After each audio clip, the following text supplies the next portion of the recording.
40 more minutes, Sean. 40 more minutes. I'm just reacting to it, so we're all going to see it in several years. Celebrate over 3 decades of The Undertaker with exclusive merchandise only available at WWEshop.com. Montreal, it's fight weekend. Friday Night SmackDown throws the first punch. You want it, you got it. Then, welcome to Saturday night's main event goes for the knockout. WWE hits back-to-back nights at the Bell Center. All action, all weekend. Individual event tickets on sale Friday. I think wrestling is more important today in media than ever. WWE are in a moment now with their pop culture. WWE Survivor Series is Thanksgiving tradition. The WWE is preparing for their Survivor Series this year. It's bigger than ever. Some are calling it the biggest War Games match in history. Would you be okay with me giving you a chair shot? The chair literally broke. Did it? Oh, why is there a picture of Undertaker on your body? Do your impression of her accent. Matey, I'm just a wee little pirate. I never beat Georgia in my 4 years. Go Jackets. He's just as dirty as they come. Dominic Mysterio, el actual mega campeón de AAA. Nicky Can I ask you a question? No? I'm not sure if Jim Evans is working there. I think you've had Seth Rollins on this show 6 dozen times, and this is my first, so that's a you problem. greatest manager in the history of wrestling. Steven is correct. It's a huge week for us together. We'll be looking forward to seeing all the action on Saturday night. And Saturday night has arrived. Countdown to Survivor Series is presented by Cricket. Join Cricket Nation and get reliable nationwide 5G Smile. You're on Cricket. You know, when Dusty Rhodes conceptualized War Games, he did so inspired by Mad Max Beyond Thunderdome. That structure you see there, that is the result. Earlier today, Peter Rosenberg with Paul Triple H Levesque. I am here with WWE Chief Content Officer Paul Triple H Levesque. First of all, happy Thanksgiving, sir. Same to you. Thank you very much. I did. Got to relax a bit, but here we are.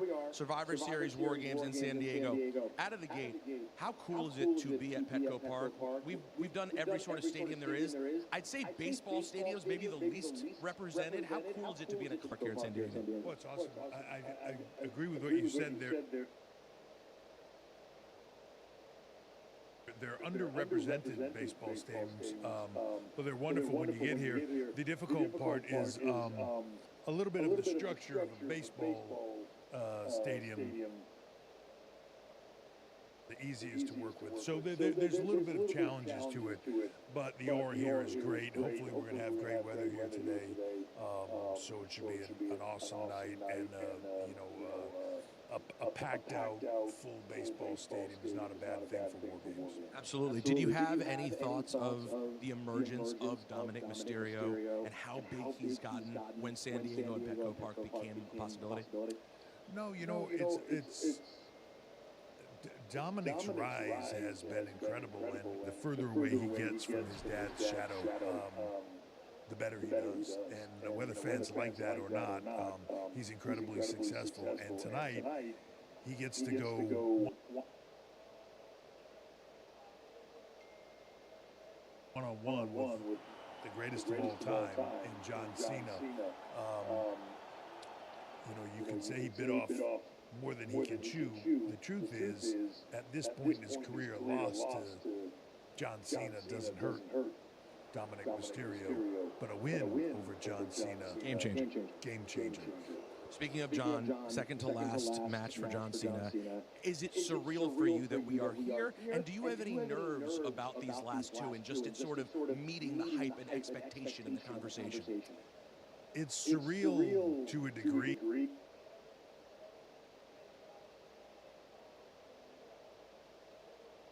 actually was you know, had the opportunity to see John before he was even in WWE performing, and to see that career start, come all the way to an end, and what he's accomplished in between is incredible. It's just an incredible arc that he's had.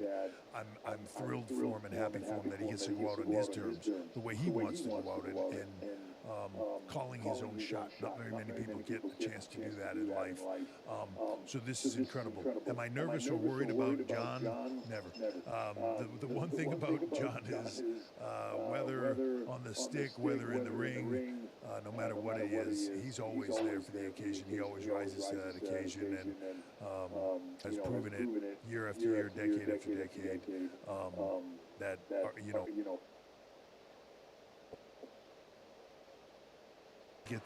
we get to watch that last ride, and it's going to be amazing to see. You got a busy show to run. You got a whole night here. Thank you so much for your time. Happy Thanksgiving. Well, that's the man that'll put this big crowd on their feet. 45,000 plus filling in Petco Park. Of course, the headliner, Men's War Games. We opened up this countdown show asking, can they coexist? The big stars, Cody, Roman, and CM Punk, who's with Kathy Kelly. Kathy. Well, Tess, you're right. I am here with CM Punk, and you said it best. Can they coexist tonight? That is the question that I have for the World Heavyweight Champion. You know, I don't mean to call you out. You were pacing around before. There's been a lot of, I hate to say it, but egos in this team, and you have a common goal of winning, but how are you feeling heading in there with that level of unpredictability? When you're in the rarest of air on top of the mountain, of course you're going to deal with people's egos, but listen, this is War Games.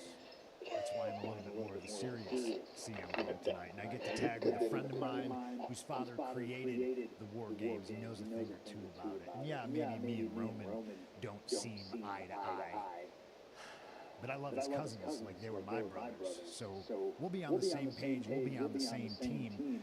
It's everybody that's across from us that has to worry, okay? Because I'm a very, very dangerous man inside of a steel cage. Drew McIntyre knows it. Brock Lesnar knows it. Paul Heyman knows it. Braun Breaker will find out. Well, Punk, thank you so much. I know you have a lot to prepare for, so let's send it out to Jackie Redmond. Kathy, thank you so much. You heard CM Punk there refer to his history, we'll call it, with Roman Reigns and their inability at times to see eye to eye. That'll be one major question going into this match tonight. But, you know, Roman Reigns is back. That's a fact. But if you ask him, he'll tell you he never left. He said he is always paying attention to what's happening in WWE and what should be happening at what he calls the top of the mountain. I had a chance to sit down with him earlier this week to talk not just about his history with the opposition tonight, but his history with his own team. Take a look. Roman, hi. First time sitting down with you on the Countdown Show, I believe. I think so. I don't think I've sat not like this, not an exclusive one-on-one. This must be special. Yeah, I think so. We're not supposed to see you till Christmas? Isn't that what you said? Yeah. Every day's Christmas with the tribal chief. Okay, fair enough. Merry Christmas. 'Tis the season, right? Okay, so seriously, you're back for Survivor Series War Games. Why now? Why not? To me, I never left. I'm always 100% in. I'm always just fully locked in what should be happening at the top of the mountain. So I'd say this is as good a time as any. Why not right now? You talk about always being locked in on what's going on at the top of the mountain. You ran this place for years, but in the eyes of a lot of people, the landscape in WWE has been shifting with the likes of Braun Breaker and Bronson Reed. What do you make of the fact that some of these guys have the guts to challenge someone like yourself, who ran this place for so many years? I think it's just the circle of life in WWE. 10 years ago, I was the young guy. Brock Lesnar was the top of the mountain, and I was trying to knock him off that peg. Years later, it's happening to me. It's a Shark Tank. Everybody wants what you have. And I'd say right now, whether I have a title or not, everybody wants what the Tribal Chief has. Let me ask you about your former wise man, Paul Heyman. Do you think he actually cares about helping the next generation, guys like Braun Breaker and Bronson Reed? Or is this self-interest for him? What's your take? Oh, wise man. I think it's a beautiful mix of both. I think he's one of those guys where, yes, all his marbles are in one basket. So does he care about this industry? Of course. This is where he's made his career, his life, his livelihood. His superpowers, he can identify who that future star could be. He's going to ride him until the wheels fall off and then find the next guy. So I think he's doing exactly what he set out to do. And that's why, for me, should have kept it simple. Should have kept it family only, bloodline only. People with the same blood coursing through the same veins. That was my biggest mistake. Bloodline only. So let me ask you about your team for Survivor Series War Games. You have a rich history at War Games, but your team, you've got your cousins, the Usos, so I think it's safe to say in recent times that relationship has had its turbulence, for lack of a better word. You've got CM Punk, Cody Rhodes. How much control do you feel like you have with your team going into this match? There's never been a superstar, there's never been a top guy that led others like me. My place at the head of the table is cemented. That's where I belong. They want to win. They'll listen to me. Fair enough. Well, let's talk about your opponents. Paul Heyman has referred to their team as the greatest assembly of talent ever put together for the War Games. What's your response to his assessment of his team? It's like assembling a bunch of mercenaries. If anything, they have a bunch of guys who are going to be fighting and working for themselves. When hopefully, on my side, we have a bunch of smart men who understand there's a role for everybody. And you should play it. If they want to win, they'll listen to me. Those were the words of one Roman Reigns. And you know, Tess, it's not every day you get to sit down with the tribal chief himself, Roman Reigns. So I, of course, took advantage of the situation and asked him a few bonus questions on the way out of the interview room. And one of them was, Roman, what is this about for you? What are you fighting for tonight or this weekend at Survivor Series? And he said, Jackie, I'm fighting to get back into the picture, to get back into the picture of power. He said, I'm not here to be a locker room leader. I'm not here to open shows. I'm not here to teach the young superstars the right way versus the wrong way. He said, I'm here to cash in. He said, I'm the most important thing in WWE. I believe that. So my big takeaway from that answer and listening back to that interview is that Roman Reigns sees himself as the leader of this team. That these guys, CM Punk, Cody Rhodes, his cousins, the Usos, should follow his lead. I just don't know if the rest of the team feels that way. Yeah, Jackie, that's one of the big questions. Whose team is it? But she mentions Roman and the target he has. It was very obvious when we were sitting ringside recently that he looks down at that belt. And Cody Rhodes, he looks onto that shoulder of CM Punk, and he sees gold. Hey, let's talk a little bit about rules and strategy, gentlemen, when it comes to War Games. And let's remind you exactly how you define things for War Games. 2 teams of 5-on-5, no disqualification. You're locked in that double-ring steel cage. A member from each team starts, then you add in with entry intervals. So you get the numbers advantage until we get to all 10 participants, and that's when the match actually begins. You win by pinfall or submission. Now, once War Games begins, once we have all 10 participants in, if a competitor leaves the cage, their team forfeits. So unique rules, unique setting, the strategy of how to approach War Games, Biggie. Absolutely, and this is one of the only match types where you're going to see so much action before the match officially begins. Yes. But it's a great opportunity to soften up your opponents, to do damage. So when that bell finally rings, when all 10 men or 10 women are in those 2 rings, now we can get to our pinfalls, we can get to our submissions. But no, there's nothing quite like War Games, not not just the level of physicality that we're going to see, but just the strategy. As you said, I think sometimes is it right to take a sack bunt in something like this? Is it right to sacrifice a member to gain a certain advantage in the ring?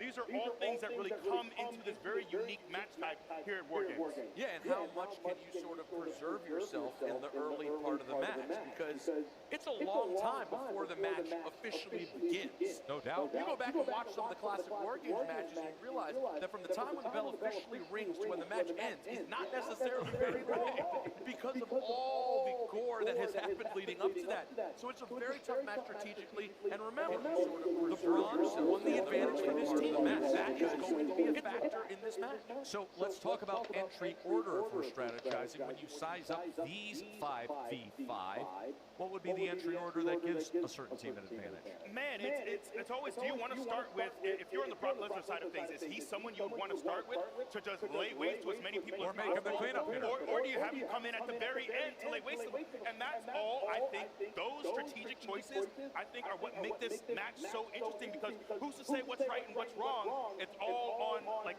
what is our thought process going into this? Well, we're at a baseball stadium, and back in the day, the convention was, you have an Aaron Judge, for example, he's always batting cleanup. Yes. Now he regularly bats second for the Yankees. He's even let off before. Totally different. So you would put a Lesnar higher in the order? You wouldn't have him fourth or fifth? I think I personally saved Lesnar because Brock, in all of his greatness, he's never been a long match. No, he's not an endurance guy. Not an endurance guy. I think on the other side, I think Cody's the kind of guy who can start off the match. Would you lead off with a Cody Rhodes? You know, he's a guy who likes to lead. He's a guy who likes to set the tone as well. I think that's a great choice. And a guy who can go, he's an Iron Man. You know what I'm saying? I think CM Punk I probably put in the middle of the pack. Roman Reigns is the interesting question. Where do you bring Roman Reigns into this match? You remember him in the shark cage a couple years ago. I got this. So like a mom at a stop sign. Exactly. So it's going to be very interesting to see those decisions play out throughout this match. Of course, they are going to be in the sensational double-sized ring, massive steel cage, as this is the scene right now inside Petco Park. But let's show you backstage, where there is a locker room that contains a whole lot of danger. Brock Lesnar's first career War Games match, his 7th career match at Survivor Series, the first time since SummerSlam 2022 that Lesnar will share the ring with Roman Reigns. Here in San Diego, hey, let me ask you a question. Are you ready for the 619 in the 619? The one and only Hall of Famer, Rey Mysterio.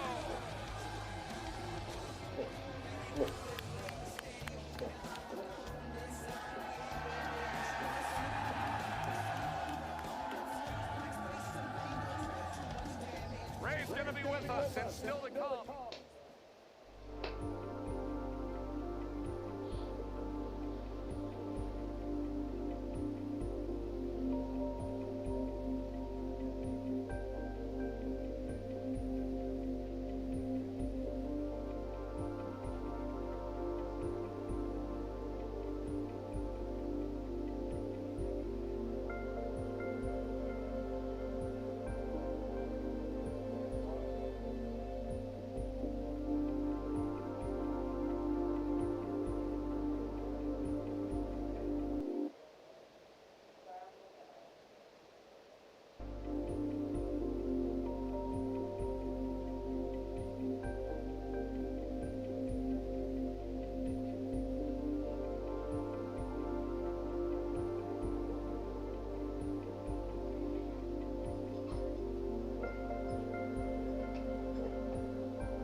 celebrate Survivor Series with Wheatley American Vodka. 10 times distilled because cutting corners is an American. Wheatley celebrates the grit of the superstars and teams competing tonight. Make Wheatley part of your American dream team by grabbing an American Mule. Wheatley, the official vodka of WWE. Please enjoy responsibly. Oh, what a night here in San Diego. Survivor Series War Games. Jackie Redmond with a Survivor special Series. That's right, Tess. I am here with Padres all-star pitcher and San Diego's very own Joe Musgrove here for Survivor Series War Games tonight. Welcome to the show. How pumped are you to take this in tonight? I'm fired up. I mean, it's nice to be a fan in my home stadium here. So, yeah, I love this sport. I'm super excited they came back to San Diego. I know San Diego's fired up for the show tonight. I imagine it's weird for you to be a part of the crowd at Petco Park, but, you know, you're from San Diego, legit. So I have to ask you about Rey and Dom Mysterio. Are they what got you into wrestling as a kid? Like, take us back. What was your early, like, WWE memories? Yeah, I mean, I went to my first event in 2003 in San Diego. It was at the Sports Arena. There was Rey Mysterio versus Brock Lesnar for the main event. I'll never forget that. That was my one and only event I've been to, so this will be my second. But Rey Mysterio is a staple in San Diego. He's someone that everyone here is proud of, and he's a guy that got me into the sport. So he's been a big ambassador of the Padres over the years, followed us down to Mexico City and gave us some Mexican love and some support. So yeah, I'm super excited to be here cheering him down. Yeah, he's a Hall of Famer for a reason, Rey Mysterio. It's going to be an interesting crowd tonight. One last question. When it's Dirty Dominic Mysterio versus John Cena, the greatest of all time, are your allegiance to Dirty Dom, or who will you be rooting for in that moment? Oh man, it's hard. You know, if you're a fan of this sport, it's hard to not give John Cena his flowers. But I'm from the 619, so you know where I'm at.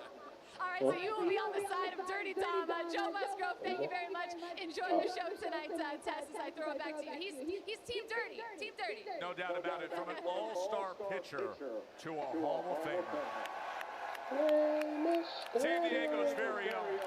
He really retired, bro. Ray, I can't even imagine what this night means to you to have this event here in San Diego.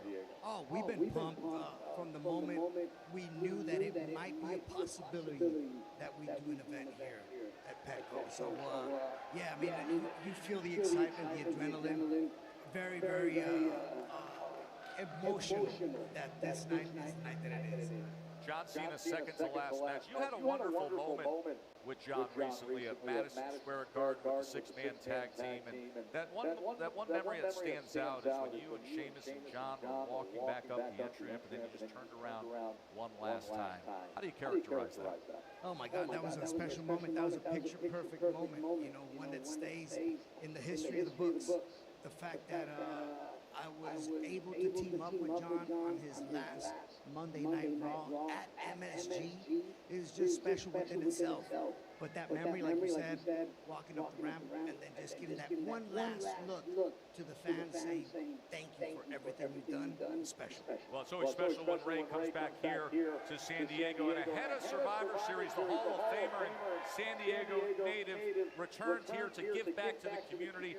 Spent Wednesday connecting with the community, from inspiring students at Nicolov Elementary to meeting fans throughout the city. There are few people in their hometowns, in their cities, that represent their community more so than Rey Mysterio. That's exactly what I was thinking about, too. When Ray came out here, and obviously a lot of the crowd now is on their way inside, but people ran back when they saw Rey Mysterio come out. Are you ever surprised? And we go to different cities. There's always a hometown hero in every city we're in. I would argue there is no bigger connection between a town and a superstar than San Diego and Rey Mysterio. Does it amaze you to feel that love every single time? So every time I get spotted and I'm in my hometown, it's very emotional. I sometimes get shocked at the amount of love and just excitement that fans get when they see me. Earlier today I did a signing, a photo booth with some of the fans, and like the excitement of kids is just overwhelming, man. I mean, it's very hard to explain, but still to this day, that fills me with passion, with joy to see see a smile on somebody's face to say, bro, I've been watching you for 20 years. Today's my first time meeting you. Get over here. Let me give you a hug and squeeze him. You know, that stuff is priceless. Ray, I'm so happy you're on the set right now because it's the 39th Survivor Series, second longest premium live event in the history of the promotion. And we put together the Survivor Series top 10 moments. Peter, we're going to go through this. I mean, there's going to be a lot of debate here. I know some of this hits on you. Ray's been a part of so many of these through the years. But number 10, Peter, the end of the alliance, WWE versus Alliance. Yeah, I don't understand how he ended. How does the end of the alliance end up as number 10? You were offended. I was offended deeply, okay? The reason is that was a Survivor Series with such consequences. I love that part that you had this long story that led to this moment, and it was all solved at Survivor Series. Look, you could argue number 10 is way too low on the list for this, but look, at number 9, we have Rhea Ripley, the Eradicator's Revenge. Look, Liv and your son, Dominic Mysterio, they were tormenting this poor woman for months and months. Rhea finally gets her revenge at War Games. Number 8, the Beast, Lesnar and Styles 2017. This is just epic. This was a dream match never thought could have happened prior to 2016 when AJ Styles showed up. Epic match there in 2017. Hey, how about all the debuts through the years, Big E? Look, so many of the best to ever do a debut at Survivor Series. We're talking Undertaker. We're talking Rocky Maivia. We're talking Kurt Angle. And let's not forget the greatest boy band turned wrestling faction to see. And let's not forget who returned in 2023. Every time this man shows up, you know what it is. The legend killer Randy Orton. Plus that moment, JD McDonough into the arcade from the top of the cage. Crazy. 2021 champ versus champ, Big E. This is a classic example of best friends turned ultimate rivals. This thing went back and forth in a true classic. Becky Lynch proves she is the woman. Number 4 Survivor Series top 10 moment, Peter. Well, I mean, come on, this entire run with Macho Man and Hogan was absolutely epic. To see them on the same Survivor Series team, that's what this event is all about, in the mind's eye of my childhood. Number 3, how about what Io Sky has been doing the last 3 years? Look, I cannot wait. As soon as I see that trap can go over that woman's head, you know it is on. Io Sky shines time and time again in the War Games match. And of course, I was there. Madison Square Garden, New York City. John Cena and The Rock, absolutely epic. Number 1 all-time moment at Survivor Series, the shocking return, 2023. The prodigal son finally comes home after a decade of being gone. So many of us thought we would never see him step foot in a WWE ring again. CM Punk returns in his hometown of Chicago. Wow, 2 years already. It's crazy. It's crazy for that long. Ray, any big takeaway from that list when you look through the top 10 moments? Wow, that just brought a lot of memories. Like, just 1 to 10, I'm okay with that countdown. I enjoyed it. Now, here's the deal. There's a really good chance that something tonight could usurp everything on that list with the star power that we have. When you think about tonight, Peter, and you look at the names we have and some of the storylines and arcs that have developed, where is your attention going for that? I mean, listen, there's going to be so much crazy stuff tonight. But between it being John Cena's second to last match and Dominic Mysterio wrestling here in San Diego, I'm sorry, I don't care when it's on the show. That's the main event to me tonight. And Biggie, let me ask you this, because we have in that top 10 Io Sky and everything she's doing, diving off the top of the steel cage. What do you possibly do for an encore if you're Io Sky? I don't know how she tops it. She doesn't necessarily need to top it. I think not just her, but this match is filled with so many incredible performers. I'm excited for Lash Legend, someone who has been in NXT, who has proven she is a powerhouse. I think this can be her coming out party here tonight. Men's War Games, Women's War Games, and of course the overlap for a certain power couple. I don't know what you talk about at the dinner table, but typically it's not, all right, how are we handling War Games this weekend? AJ Lee, CM Punk, more to come when we return. Very intimate moment.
7 more minutes chat to start. 7 more minutes to start chat.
ETA 5 minutes, Lorraine. ETA 5 minutes.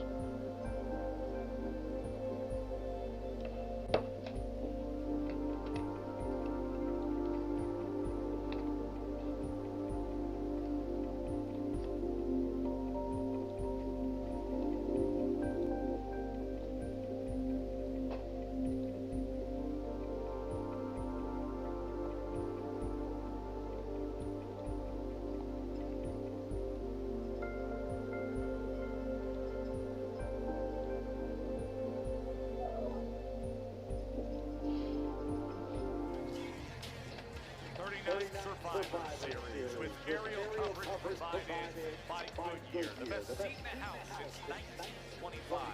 Happy Hudson to the Goodyear blimp. Today's aerial coverage is coming from Wingfoot 3, one of Goodyear's 4 blimps across the United States and Europe, providing coverage of the world's biggest events. And of course, this is one of the world's great sports entertainment events, the second longest running WWE premium event, second only to WrestleMania. This will only be the fourth Premio has ever had, but it is by far one of the biggest that any city could ever have. As San Diego's very own Rey Mysterio is taking us home right to Survivor Series War Games. Let's remind you what you're in store for when it comes to the matches, as of course the Intercontinental Championship will be on the line. John Cena now a Grand Slam champion, as Dominic Mysterio will be looking to regain that Intercontinental Championship. Ray, I would be remiss if I didn't ask your opinion of this match. How do you see it? It's hard for me to answer. Am I on father mode or superstar mode? Give me your best analysis. You know what? I just think it's going to be an incredible night for both of them. And Dom has the opportunity of a lifetime here. He better take advantage of it if he wants it. By the way, when we have been hosting the post-show for these premium live events, it's often with Dom Mysterio coming over and celebrating right in your face, Biggie. He's looking for his 5th straight win on a premium live event. Look, every time he's on the post-show, he is received like a rock star. The way these people take him, he owns the crowd. I would not be surprised. Gun to my head, I'm thinking John Cena. Wouldn't shock me at all if Dominic Mysterio regains the Intercontinental Championship. Of course, we have the Women's World Championship, which will be heading your way as well. Stephanie Vaquer, who has been as red hot as any superstar against the Hall of Famer Nikki Bella. I'm sorry, I love Stephanie, love what she's done. Wouldn't it completely flip the women's division on its head if Nikki Bella won the title tonight? Remember, Women's War Games match, one of the underlying storylines was that Charlotte Flair initially refused to team with Rhea Ripley because of their long history and the tension there. They had to sit down, so now you get Flair and Ripley together, and then it is Men's War Games. As it has been said, perhaps arguably the best assembly of pure talent that we have seen. It is coming your way in a matter of moments, and then we will be right here for the post show. Survivor Series War Games sold out. 45,000 plus at Petco Park. Enjoy it. Ladies and gentlemen, here to perform the Star Spangled Banner, please welcome recording artist in San Diego's own, Cassie B. Oh, say, can you see by the dawn's early light what so proudly we hailed at the twilight's last gleaming, whose broad stripes and bright stars through the perilous fight o'er the ramparts we watched were so gallantly streaming, and rockets red glare, the bombs bursting in air, gave proof through the night that our flag was still there. Oh, say does that star-spangled banner yet wave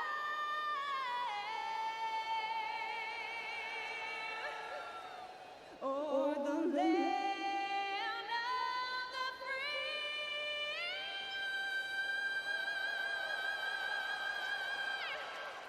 and the home of the brave.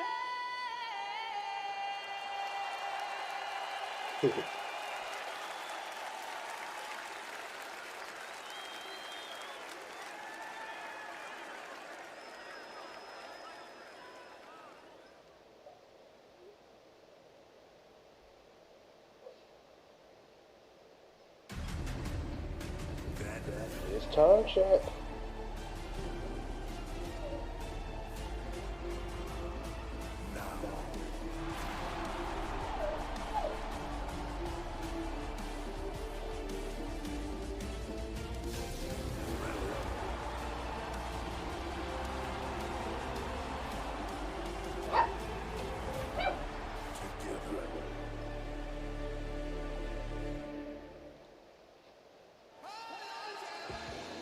This is the birthplace of California, gorgeous San Diego. It's a thriving military city, housing Naval Base San Diego, Naval Base Point Loma, Naval Base Coronado.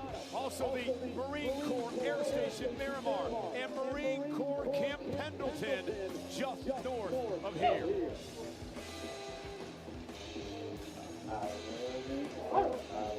But today, WWE invades the home of the Major League Baseball San Diego Padres. This is Petco Park, sold out. Over 45,000 fans expected tonight for Survivor Series War Games. And our superstar rivals tonight, presented by PlayStation, experience the unimaginable, unexpected, and unforgettable moments that happen only PS5.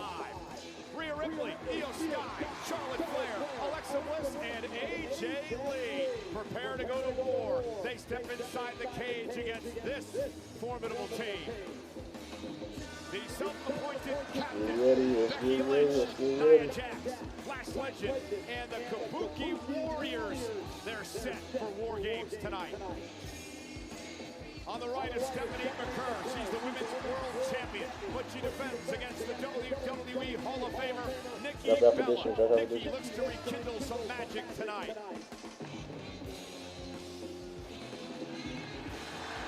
And San Diego's own Dirty Dominic Mysterio in the biggest match of his life. The final premium live event match for the GOAT, John Cena. The Intercontinental Championship up for grabs tonight. You know, the baseball stadium, Petco Park, is a brilliant place with downtown San Diego, providing these stunning visuals. Inside, you now hear the sirens blaring. It is time to head for shelter. A war is brewing inside two rings, surrounded by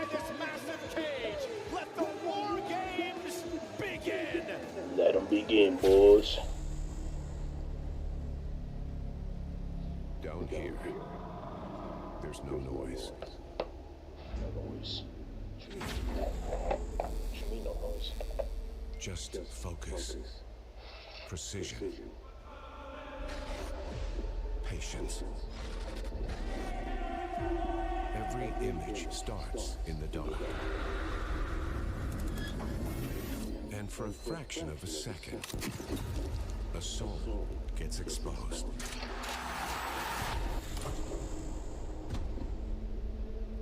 Some chase the shot. Others live inside it.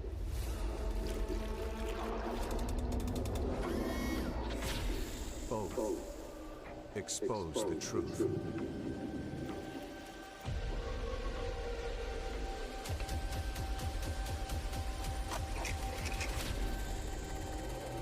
Welcome, welcome, welcome. Rage.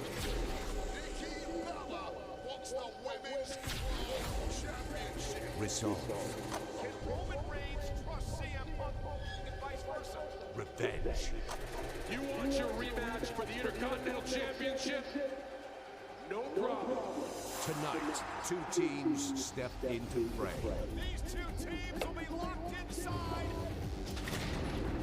the War Games cage. Each fighting to define the same image. The face of a champion.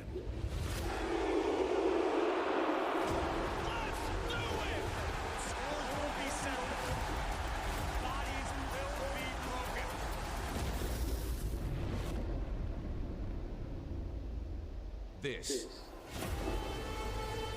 is Survivor Series War Games.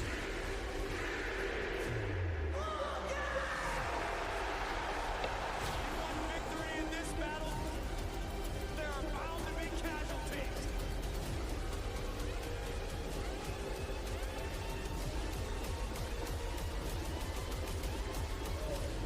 It is time to go to war. Y'all ready to go to war?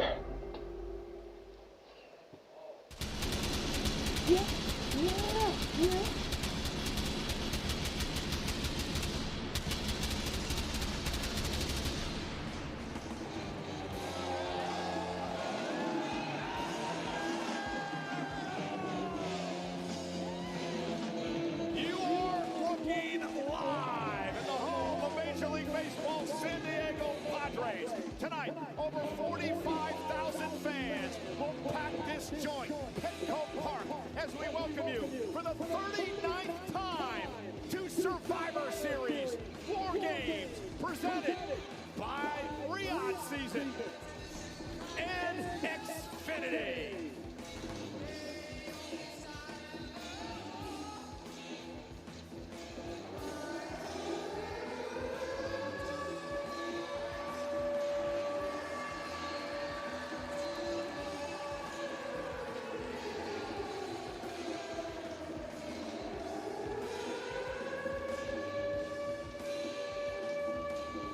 Oh, let me check my phone.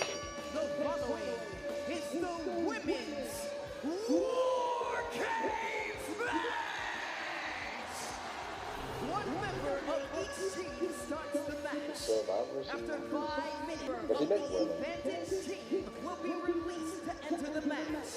After a 3-minute period, alternating members from each team will enter the match until all competitors are inside the ring.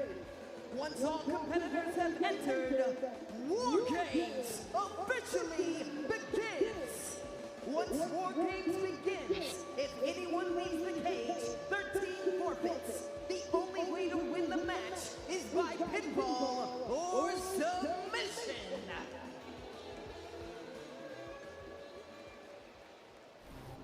It's time check.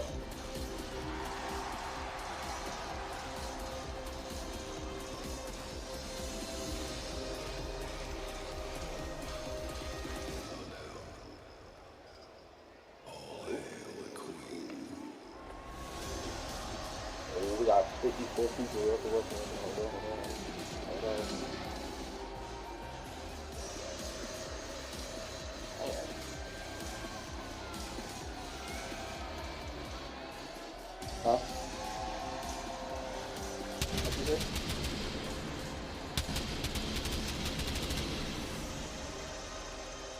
You may say you win too.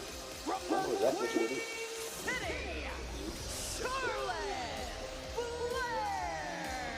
Well, Charlotte Flair, who won the advantage last night in a match versus Asuka on Friday Night SmackDown, will actually start this War Games matchup for her team. Now, Charlotte is wearing gear tonight that is inspired by one of her best friends, 7-year-old Scarlett, who is battling DMG, which is a type of cancerous brain tumor. Charlotte Flair met this young lady there in 2024. She was a guest of Charlotte Flair at WrestleMania, and she is here tonight to watch the Queen do battle inside of War Games. And oh, Charlotte going straight in there. Charlotte going straight in there. Yeah, it is a brave individual who dares step into War Games while timed up by 100 for the person on the team who elects themselves to step in there first. Rather Charlotte Flair than me, but it really tells you something about the tenacity and drive of the queen of this industry, Charlotte Flair. Well, this match tonight is presented by the General Insurance. The General Insurance gives you a break when you need it most. No breaks, though, for anyone inside the War Games cage.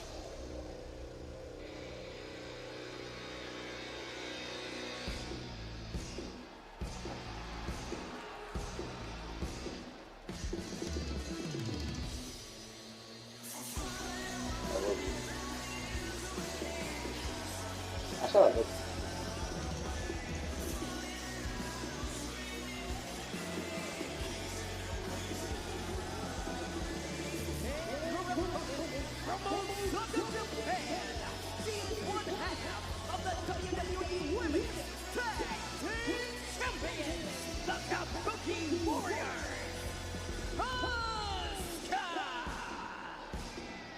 Empress of Tomorrow, Asuka, who, as I mentioned earlier, lost the Advantage Games matchup last night against Charlotte Flair on Friday Night SmackDown. Happy Thanksgiving weekend, everyone. I'm Michael Cole. He's Wade Barrett. Wade, are you ready for Survivor Series? Well, California knows how to party. WWE superstars know how to go to war, and thankfully for the same members around here, we know how to stay a safe distance. Yeah, I'm ready for this show. Also here with us tonight, the Spanish announce team, none other than Marcelo Rodriguez and Jerry Soto. Thank you, amigos. Hola. Aquí estamos con los juegos de guerra y dos luchas titulares representando a la familia hispana con el mayor cariño del mundo. Bueno, estamos en la casa de los padres. Esto va a estar muy padre y de vez en cuando vamos a decir, ¡ay, mi madre! Eso es lo que nos espera en Survivor Series.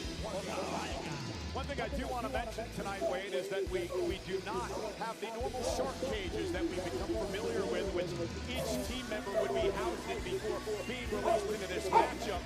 This time around, no one allowed into the arena until their number is called, adding a layer of intrigue to this match tonight. Charlotte and Asuka will start things off. Tremendous rivalry between these two women.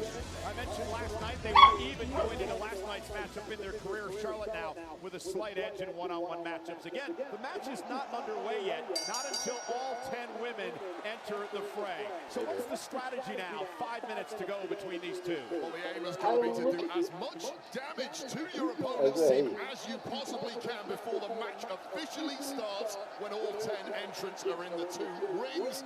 There is a lot of time to go until then, and obviously Charlotte's team do have a numerical advantage. That's going to kick in about 5 minutes time, but right now it's one-on-one. You notice two ringers in this matchup. Of course, both will come into play, and Asuka now with those body shots and strikes to Charlotte Flair. For Asuka, she's 1-1 in War Games matchups. Has had success at Survivor Series back in 2017. She was a sole survivor for Team Raw. Nobody is ready for Asuka, but clearly Asuka has been ready and raring to go for War Games, as has Charlotte Flair. 2015, a decade ago, marked the first time that Charlotte Flair appeared at Survivor Series.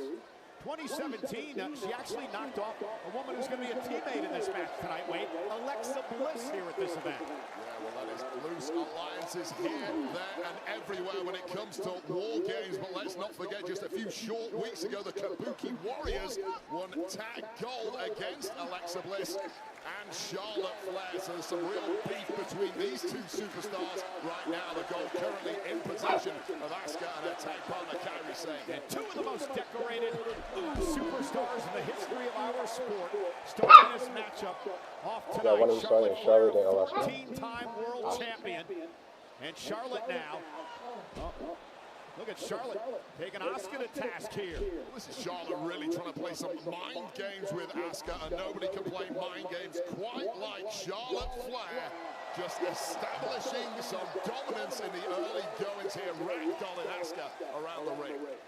Kip up by Charlotte against the four-time world champion Asuka, who uses the ropes to her advantage. And I like these two I'm superstars. multitasking. I'm For their multitasking. respective teams. Tremendous amount of experience, and they know how to duke it out in the deep waters. And when you start out first for your team, you are guaranteed to have to last a long time in this matchup and take a ton of abuse along the way. You know, both of these women, former winners of the Royal Rumble. Charlotte has won that event twice. Tag team champions as well. Asuka, a former five-time tag champ, the current tag team champion. She once held the tag titles with none other than Charlotte Flair. Former friends, now major rivals, and I'll tell you right now where they're battling out between the two rings, that area of metal connecting the two rings, a massive weapon you can use to your advantage. And just great timing there from the Empress of Tomorrow. And now they move into the ring closer to us. Here at the announce desk side, and Asuka now just taking her time. Now, Asuka, though, needs to damage Charlotte, because remember, Charlotte's team will have the advantage. The next woman into this matchup will be an ally of Charlotte Flair. Yeah, the absolute best thing that Asuka can do right now is completely incapacitate Charlotte Flair for several minutes to at least make it a one-on-one matchup when one of Charlotte's partners next enters the ring. Wait, what does it do to you psychologically when you start the matchup like these two women do, and then they realize that the match doesn't even really begin until all 10 women are in? It is a feeling of dread that will wash over your soul, knowing that increasingly fresher superstars are going to start entering the fray and throwing offense in your direction. And remember, Charlotte Flair wasn't going to go for a pin there. There's no pins, there's no submissions at this point in the match. We're merely at the violence and abuse stage of the match before the bell really even rings. Yeah, these two long-time rivals, Asuka and Charlotte Flair. Strike after strike. Asuka now taking control of Charlotte. Just one way to exhaust yourself in the early goings as a strategy. I personally do not like it. You have to conserve something, but these two have such hatred for one another. They are coming out guns blazing. Oh! A clothesline by Charlotte Flair taking Asuka out.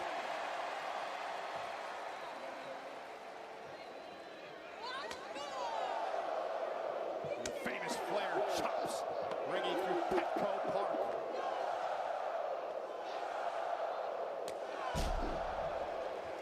Charlotte with a big knockdown of Asuka.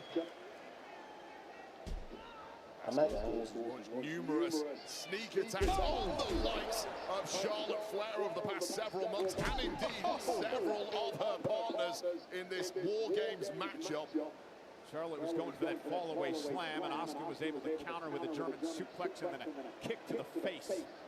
This sets both women are trying to establish some form of dominance here so they can slow things down, get themselves a breather, knowing full well what is coming their way over the next 30 or so minutes of this match. On a matter of moments, Charlotte will get a break, and she'll have a friend join her as Asuka now, just under 20 seconds now, before Charlotte has some reinforcements, and Asuka now takes the fight to the top rope and bounces Charlotte off the cage. That could have been a crucial moment for Asuka, who now has a clear upper hand. Can she keep Charlotte down when reinforcements arrive imminently? Stop being me. And it will be Io Sky who will join Charlotte Flair inside the War Games matchup. And this is interesting, Wade. Of course, Io Sky and Asuka, longtime friends, former tag team partners in Japan, have turned into bitter enemies as of late. And Io Sky going to go toe-to-toe with Asuka. Yeah, and I think you're right. raises a really good point that I think traditionally you would expect Charlotte Flair's tag partner, Alexa Bliss, to be the next entrant, and they can have some tag team cohesion against Asuka. However, it is so heated between Io Sky and her former mentor, Asuka. Let's set Io loose. And Io now with a garbage can lid. The first weapon introduced into this matchup. 3 minutes to go until Asuka will have some help out here. Io Sky has been in every single women's war game match since the first one back in 2019. And Asuka able to block. A beat too long. You cannot do that against Asuka, despite the fact that Asuka has been going 5 minutes of beatdown already in this match. And now Io. Wowing the WWE fans, taking Asuka out of the knee, and now Io Sky. And I stand by this, and I say it every time she's in the ring, Wade. I believe pound for pound, the best wrestler on the planet today. Certainly the highest risk superstar in the entire women's division. May serve you incredibly well in this match type. And it's interesting to note that Charlotte Flair is just starting to come to after she went face first into the cage moments ago. Yeah, indeed. Right to the temple, just KOing Charlotte. Yeah, but she was recovery from Io Sky, slipping on the top rope and still managing to stick some offense. Indeed, going from rope to rope. Got caught up a bit, but still able to capitalize. Just effortless athleticism from the genius of the Sky. Part of why she is so damn good. Io into the corner. A little bullet train attack with the aid of that lid. Delivered to the face of Asuka.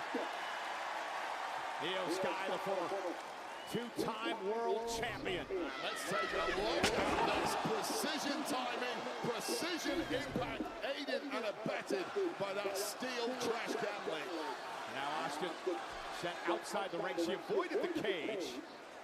And Io now continues the assault on Asuka. There's so much bad blood between these two. It's a shame to see where this relationship went. They were so close over the years. Io was given an ultimatum by the Kabuki Warriors, led by Asuka. Either choose Rhea Ripley or us. You cannot choose both. Io chose Ripley, and Ripley, of course, is part of that War Games team. Out of a metal plate there. Talked about that extra damage sustained on that metal plate. Face first into it goes Asuka. Wait, this is one of those matches that, well, when you're done with it, you're never going to be the same. Your career's never going to be the same. You'll never forget the moments in this type of match. Physically, mentally, and Asuka's in a real bad way, but thankfully for Asuka, a little backup is on its way. We're going to be even at 2 apiece here.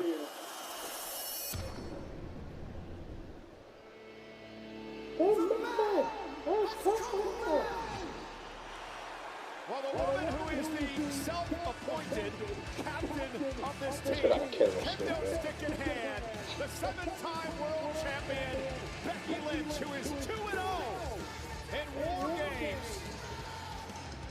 The now former Intercontinental Champion, who has had a terrible past couple of months. Yeah, I had a very interesting interview with Becky Lynch on that topic during the Countdown show today. She's a bit delusional. It's only delusional if you can't back it up, and Becky Lynch has consistently throughout her career backed every word she's said up. Yeah, no, you know, Becky Lynch, who's been out of control on social media as of late, attacking just about anyone who doesn't agree with her, and now taking the fight to Io Sky with a Russian leg sweep kendo stick in hand. That's not the correct name. The correct name is Insufferable Io, and I got that off Becky Lynch's Twitter account. Yeah, she called me misleading Michael. And misinformation, Michael, I think we will crown you, but our wonderful way here to counterbalance your nonsense.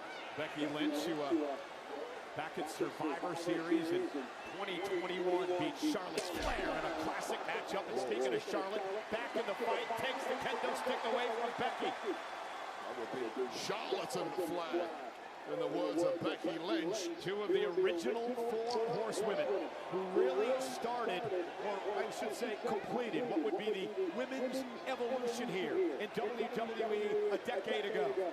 So many great rivalries, including this one. Broke glass ceiling Charlotte saying, come on, Becky. Becky Lynch, who a number of publications has called the greatest female wrestler of all time. Charlotte Flair has taken she doesn't like that. She believes that she should be in that. I saw it when my cousin sent me. I was trying to laugh. Stop it. No, why are you buffering? The numbers game is in this. We're back to 2-on-2.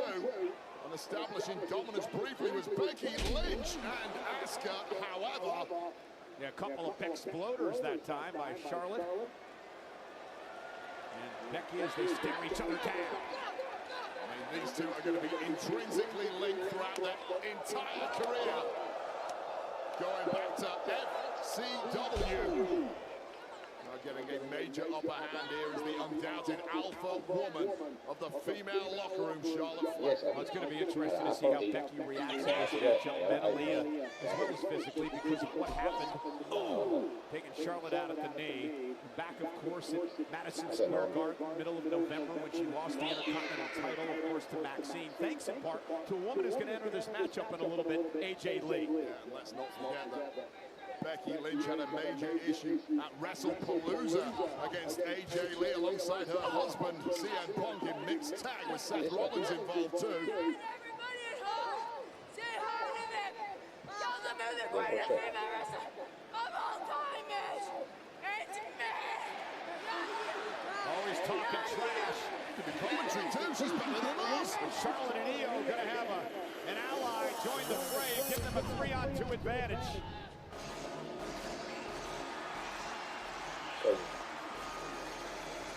Charlotte's tag team partner, the 5-time world champion who's 1-0 in this event, Alexa Bliss, on her way to the ring. Bliss is motoring because her tag partner, Charlotte Flair, is getting splattered across our ringside area by Becky Lynch. Not to mention, Asuka is splattering Io Sky, and Alexa goes right after Asuka.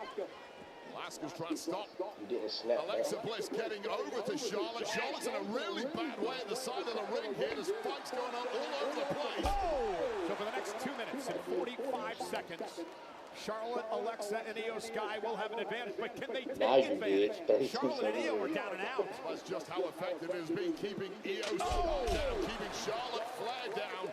But now Alexa Bliss may get the opportunity to finally add some firepower on behalf of Charlotte Flair. Alexa Bliss marching her way toward Lynch. And look at Alexa go, rights and lefts to Becky.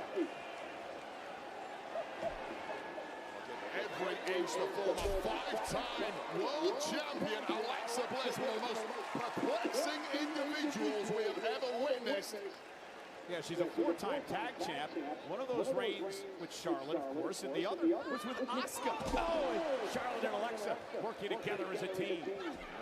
Oh, Asuka got caught, intercepted. Oh, nice dragon screw there that time by Bliss, taking down Asuka, and one to Becky Lynch as well. This is exactly why you want your tag partner in there. Once upon a time, allies of convenience formed a major fortune. Nice double natural selection. And again, not going for pinfalls or submissions. Match not official until all 10 women are in the match. Just goes to show you how effective tag team chemistry can be in this kind of matchup. Multiple bodies, multiple threats. You put your tag team on a little run in there, just soften up the opposition. Yeah, speaking of softening up, as you see Charlotte and Alexa unload, Io Sky trying to drag her way back into this matchup. Io has been taken out for a number of minutes now, but Io back into the fight. And those Shotei uppercuts are now 3-on-2 really start to take hold.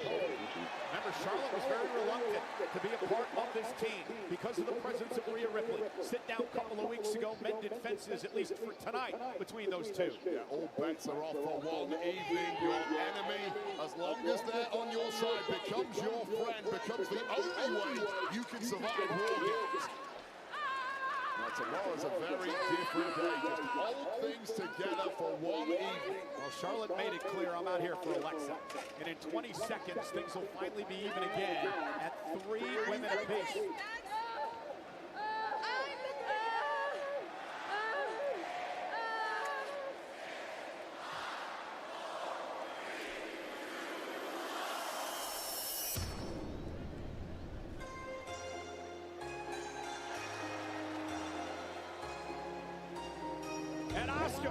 is going to have some help now with her partner, one out of the tag champs. Kairi Sane will even things up 3 women apiece, and she is bringing a chain with her to the ring. If I was Asuka, I'd be shouting, Kairi! Yeah. Because right now, Asuka and Becky Lynch are getting beaten down 3-on-2. So get a sprint on Kairi. Help is needed. Kairi Sane slowly taking her time as she looks to punish her opponent inside the War Games structure. Steel chain in hand, looking to do some maximum damage here. And Kairi begging for Alexa and Charlotte to come her way. She's wrapped the chain around her fist and now taking out Alexa and then Charlotte Flair. The chain is like an extra partner. It did Kairi Sane need that at that point in time. Not quite sure why she tossed it away, but nonetheless, she's in control of Charlotte. Left on the floor, perhaps an opponent could pick that up if you're not careful. But now with the upper hand again is Kairi Sane. Threats everywhere you look inside that cage. And now wrapping her fist and forearm into the corner. Alexa Bliss, and that'll shatter your face.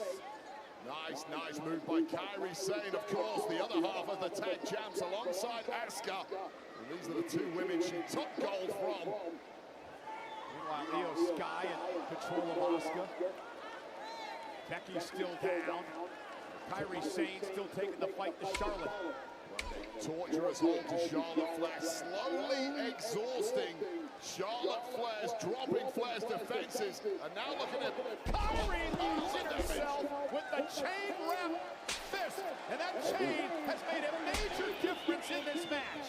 Those are the smarts of Kairi Sane, was not sprinting, she knew she had the advantage in hand there. And now equalizing these numbers and decimating their opponents. Kabuki Warriors laser focus now on Io Sky, who they've had. Oh, no! Oh, my goodness!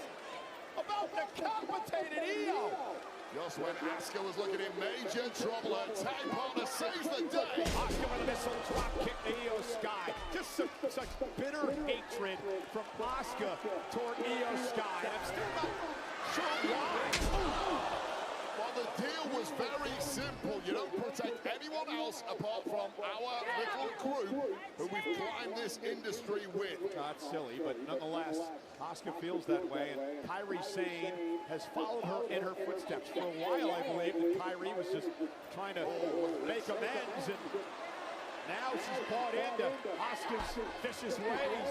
And now, look at Charlotte's team, tied up in the chain, being held by Becky. Kairi and Asuka now. Oh! Completely defenseless, arms trapped by their side. And this is now looking like dominance. And with neutral numbers, they've dropped the 3 on the other team. I would not want to be competitor 4, who's coming out imminently, having to step into this mess. What an incredible sight here tonight at Petco Park. Beautiful stadium, home of the Padres here in San Diego. Beautiful, cool, crisp evening as we await the next member of Charlotte's team.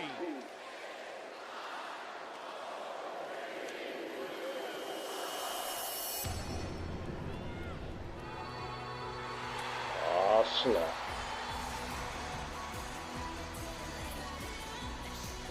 AJ Lee, a woman who once held the championship for 405 days, and a very desperate Becky Lynch trying to keep the door shut. So AJ Lee, who coached for the Intercontinental title, who coached for a match at WrestlePalooza, doesn't want AJ in this match.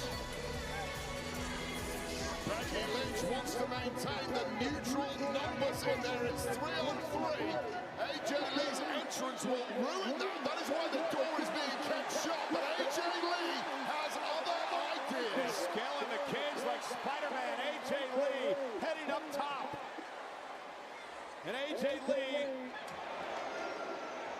making her way into War Games as Kairi and Asuka try to prevent her from getting into the mix. So wait, if you're AJ Lee and this is your first War Games matchup, and there's a cross-body, is this an advantage because you don't quite know what you're expecting. Well, it's not an advantage with your teammates all wiped out. It was supposed to be 4-on-3, but AJ is slowly dropping bodies, and now we're down to 1-on-1. And Becky Lynch looks petrified. Yeah, Becky Lynch had a lot of disparaging things to say about AJ Lee recently. And AJ now taking the fight to Lynch. AJ Lee simply sees Becky Lynch as a bully, arrogant, and somebody who needs taking down a peg or two. And that is one way to do it.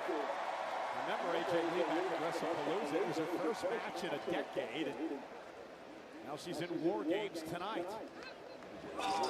Is the woman who was the spark that started that inferno that was the women's revolution.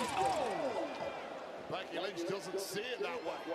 Becky Lynch claims all the credit for herself. AJ Lee far from impressed with that attitude.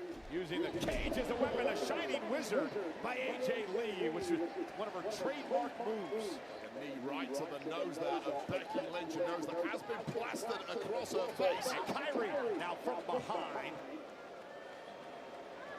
Now walking the plank is Kyrie saying, everyone's down here except for Kyrie. Walk of the plank is that mocking AJ Lee's little skip maneuver. That might come back to bite you if you're not careful, Kyrie says. Perhaps a combination of both. As AJ delivers the elbow, now AJ Lee with a drop kick. Simply too much left in the tank of AJ Lee to start the mockery this early, but this may be interesting. Yeah, Asuka and AJ Lee. I don't think I've ever done before, but this is what you call one of those dream matches, Michael Cole. Yeah, Asuka and AJ Lee missed each other by just a few months here at WWE. Oh, and Becky from behind. Asuka doing a great job with the distraction. And now the 3-on-1 attack on AJ Lee.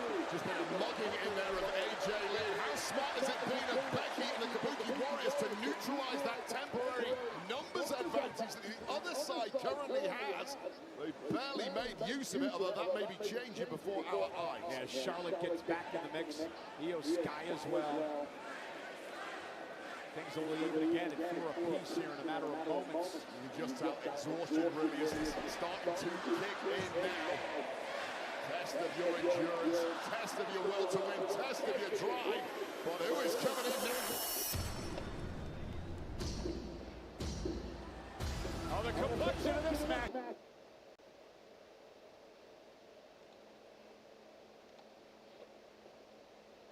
Are you crying?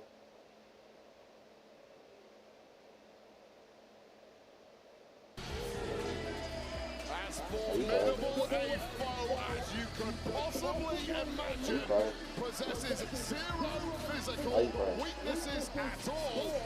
Get ready for carnage. Yeah, earlier this month, Nia Jax beat Charlotte Flair in a match on SmackDown. The two-time world champion was a sole survivor when she eliminated Asuka at Survivor Series back in 2018. And now she looks to dominate yet again. Nia Jax had a major influencing factor alongside new tag partner Lash Legend when it came to Flair and Bliss losing Angle recently, serving as a major distraction, aiding the Kabuki. And the damage Nia Jax can cause is now being exacerbated by that cage. The aforementioned Lash Legend will join this matchup in just a bit. Now Io Sky caught by Jax, and Nia Jax just dominating, powerful, and a straight right. Sky just went for that wheelbarrow attack, trying to use some momentum. Simply not enough against the powerful Nia Jax. And now just mocking Io Sky. Nia's just a game changer, right, Wade? 100%. Io Sky, she climbs out of that cage. Maybe going on top of launching aerial assault on her opponents here. Indeed, it's not a normal cage match, of course. No escapes. And now Io Sky climbing to the top. Nia Jax going to drag Io down. Io in trouble up there. Nia Jax now. Oh, just planting Sky. Women have to team up to stop Nia Jax. The problem is all of the opponents are completely laid out, and this is just turning into a walk in the park for Nia Jax. And Nia Jax, Becky Lynch, Asuka, Kairi Sane, all on their feet. Charlotte's team is down. Nia Jax, like she needs another weapon. Now it's a steel chain in hand. Hey, this is War Games. Things can change in an instant. If you've got an opportunity to take an advantage, even if you are Nia Jax and you've been blessed with every advantage, you take it. Now Asuka and company just wearing down their opponents. And remember, the match has not yet officially started. Two more women to enter, Rhea and Lash.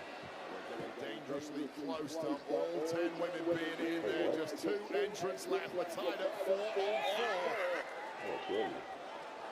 Yeah, look at Asuka. Into the business end of the match, and things are looking so good for Asuka et al. When it comes to the dominance they've managed to establish here, despite not having that War Games advantage. And look at using the chain. And Alexa's team will have the advantage in 15 seconds as Rhea Ripley will join the fray. It doesn't look like it's going to be an advantage. It may be numerical. But all their partners are laid out already.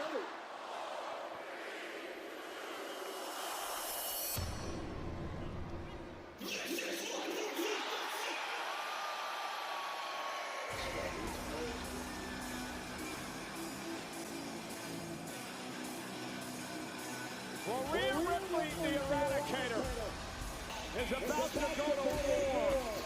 I spoke to Rhea earlier today. She said she had something special heading into this matchup tonight. The mask and outfit of Rhea Ripley is inspired by the movie series Terrifier and Art the Clown. I'll tell you right now, Cole, if that trash bag over her shoulder is anything like Art the Clown's, it is full to bursting with a variety of weapons that will soon be entering the War Games cage. Rhea Ripley entering the War Games cage for the 5th time in her career. She was a part of the very first women's War Game match back in 2019. Oh, this is some terrifying energy to be tapping into. The game is about to change inside a War Game. And not only is that a mask, Wade, but it's also protective for Rhea Ripley, who missed a month of action. Broken nose as she delivers the trash can in the face of Nia Jax. Who may well have a broken nose of her own after that impact, and Becky Lynch once again wide-eyed and terrified. We talked about Nia Jax changing the complexion of this matchup. Rhea Ripley does the same. Something a bit more intimidating, isn't it? Dominator. Like Rhea bloody Ripley. Rhea tucks underneath, delivers a clothesline now to Becky Lynch. And Rhea yet another one. And the 3-time world champion cruising here. Rhea bloody Ripley may be the biggest wrestling star on planet Earth right now. Just a major crossover star. Even people who don't watch wrestling know exactly who Rhea bloody Ripley is. And now going right after Asuka. Sent out between the rings now. Right now, Rhea's team has a 5-on-4 advantage. Lash Legend will enter the matchup last, and then it will begin officially as Rhea comes off the top rope with a patented missile drop kick. One way to equalize the threat of Nia Jax. Meet fire with fire. And that is the stuff that nightmares are made of, especially if you're a Kabuki warrior. Rhea just so dominating, so intimidating, so powerful. Now on the best of friends, Rhea and Io. Together recently at Crown Jewel against the Kabuki Warriors were victorious there in Rhea Ripley's homeland of Australia. Yeah, who knows what would have happened to Io Sky over the past couple of months if it wasn't for Rhea Ripley. And now Io. What is it about Io Sky and trash cans inside of War Games?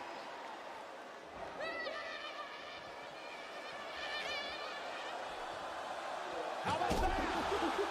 Crossing the trash can. Well, you're supposed to be exhausted at this point of the match, but Io Sky just felt a little different. Oh! And as Rhea and Io prematurely celebrated, Nia Jax stopped them in their tracks. Just a permanent lingering threat inside of War Games. Celebration should be saved until the fight is over. Alexa Bliss with that tornado DDT to Nia Jax. And we're going to be 5-on-5. The match is going to officially begin in less than 15 seconds. All 9 women completely laid out here. One fresh woman about to make her way down.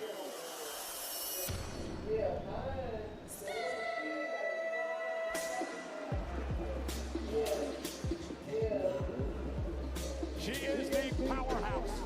In her first match as an official member of the Friday Night SmackDown roster, Lash Legend. She had a very interesting interview in The Takedown on SI this week. She talked about her mantra being keep grinding, bring something special. It's my first cage match, and I'm going to show my dominance tonight.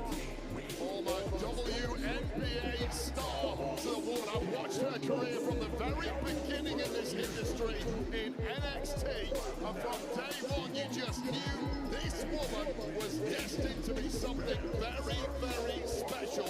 Long-legged Lash Legend, the Bougie Bully has arrived.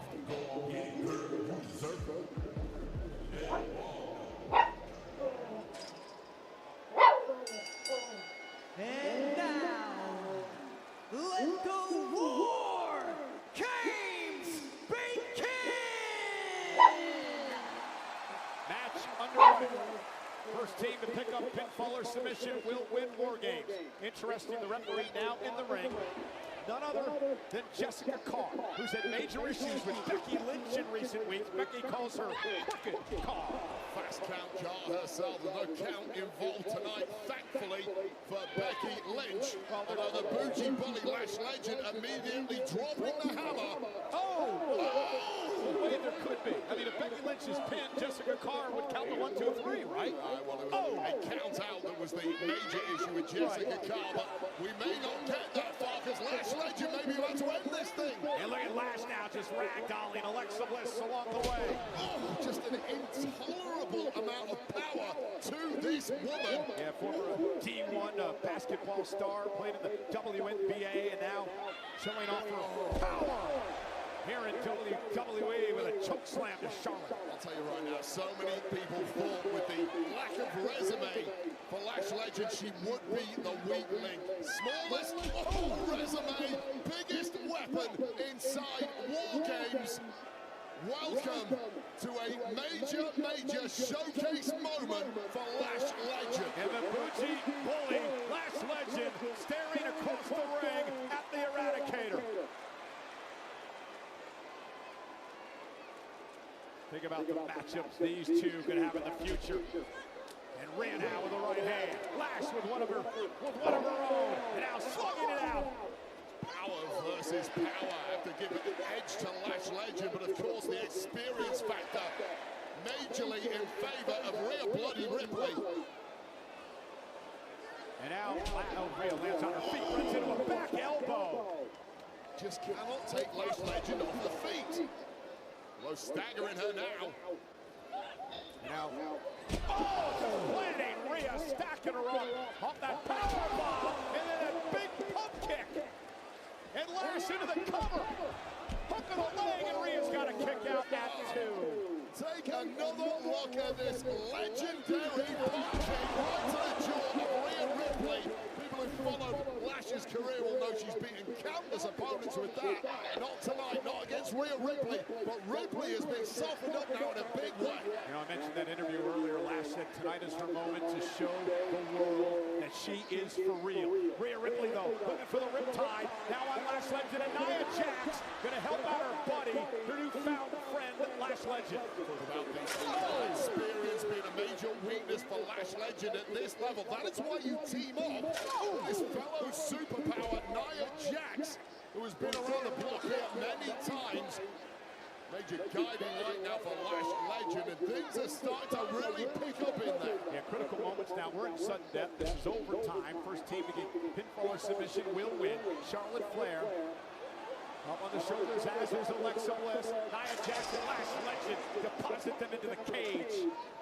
Former tag champs are in part lost their gold because of Lash Legend and Nia Jax now getting double stacked. Is it enough? Oh, and AJ Lee breaks things up.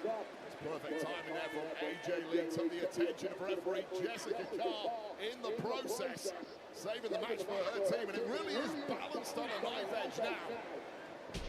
And Becky Lynch with a manhandle slam to AJ Lee. That had to feel good for Becky, who now goes into the cover.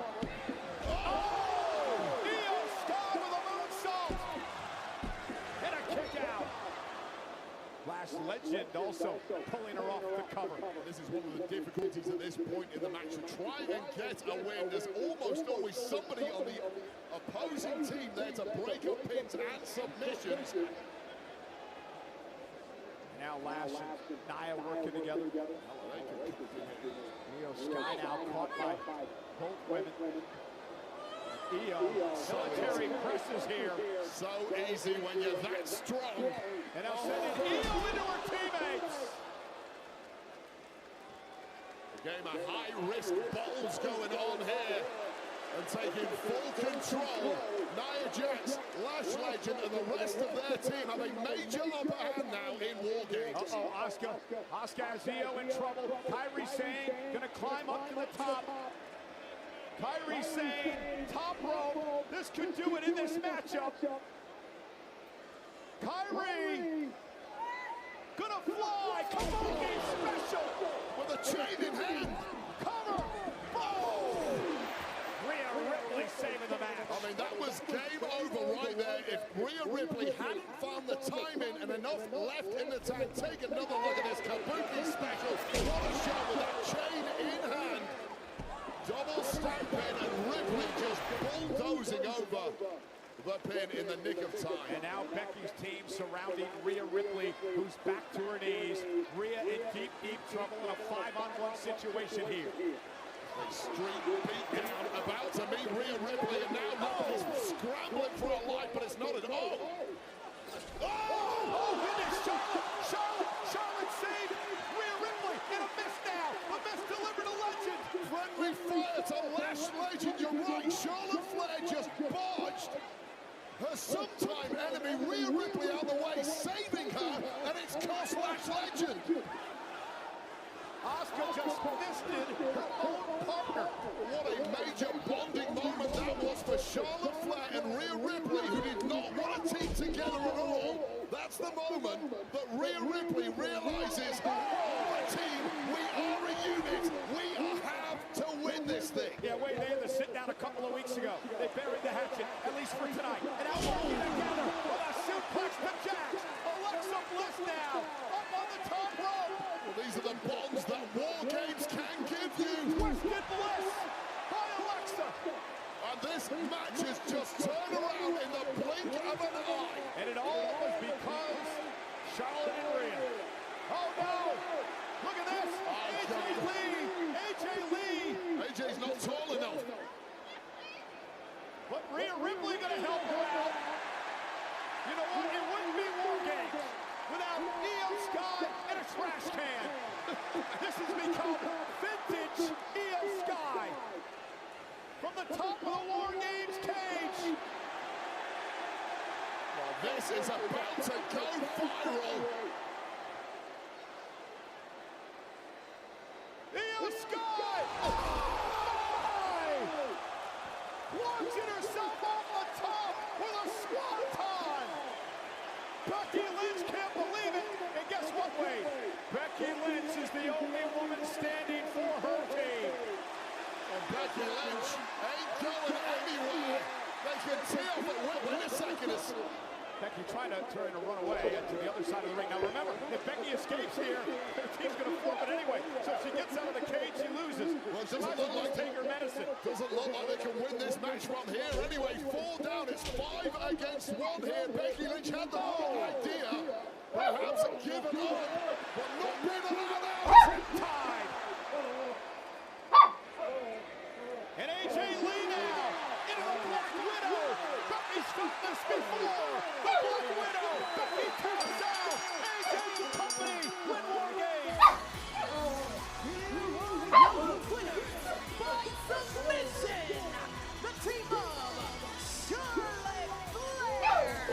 first match.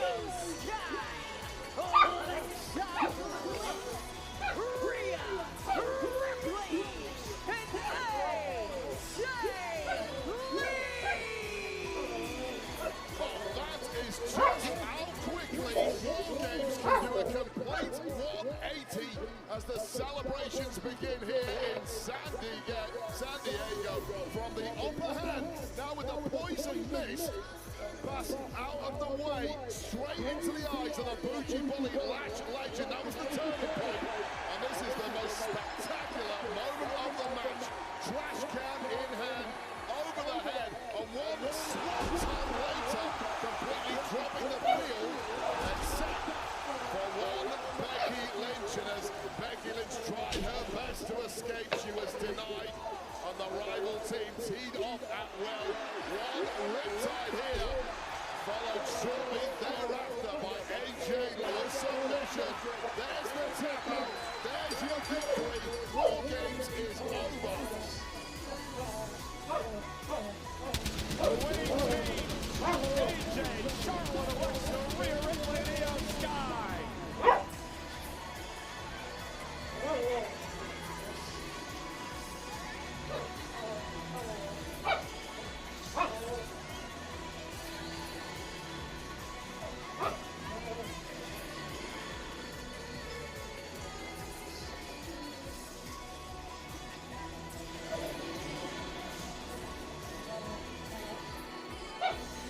Ladies and gentlemen, collect all the chaos of Survivor Series War Games to the WWE Slam app by Top.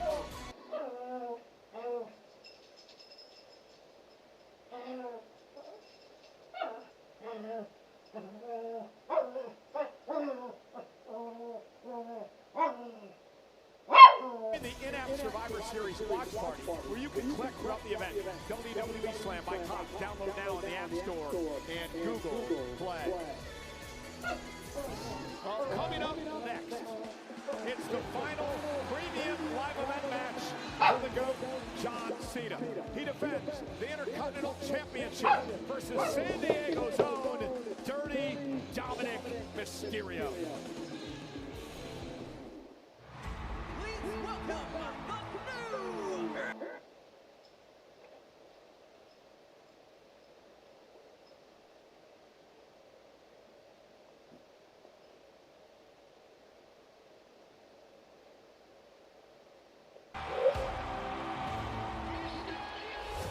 Nobody wants to hear what you have to say.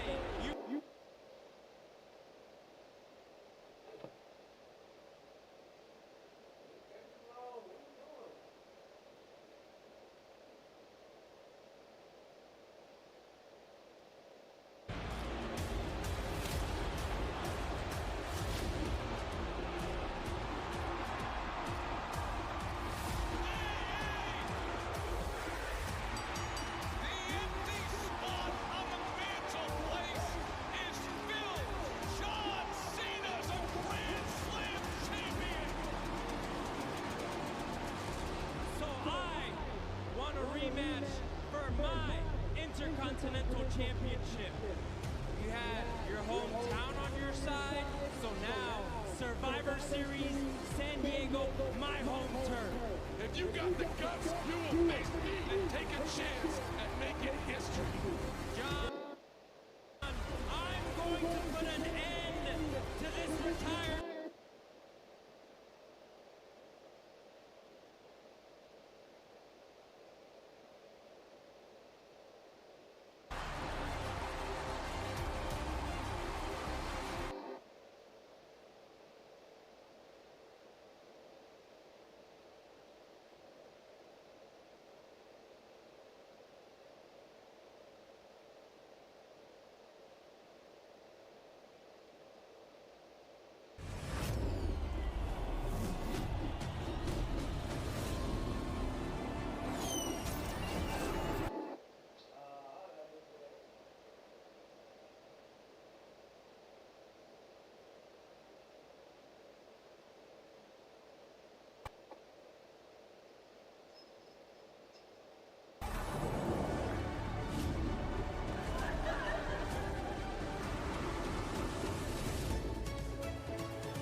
We're outside Survivor Series fighting tentacles to get ice cream, thanks in part to PlayStation. Experience the unimaginable, unexpected, and unforgettable moments that happen only on PS5.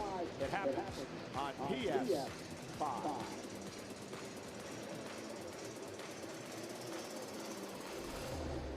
Aerial coverage tonight provided by Goodyear, the best seat in the house since 1925. Happy 100th to the Goodyear blimp. Today's aerial coverage is coming from Wingfoot 3, one of the Goodyear's 4 blimps across the United States and Europe, providing coverage of the world's biggest events. Well, big events mean celebrities, and guess who's hanging out at ringside, Wade? My guy, my buddy, Lil Yachty, the multi-platinum, 2-time Grammy-nominated rapper and singer, is here tonight. You were dancing to all this music last night in the bar, Cole. How about Ariel Favela is a Mexican-American singer. He's got a new song titled Sissio Dom in honor of Dominic Mysterio. Here's your guy, Wade, the former unified world heavyweight boxing champion, Andy Ruiz, from just 2 hours from here in California. And Jeremiah Estrada, pitcher for the San Diego Padres, who play right here in Petco Park.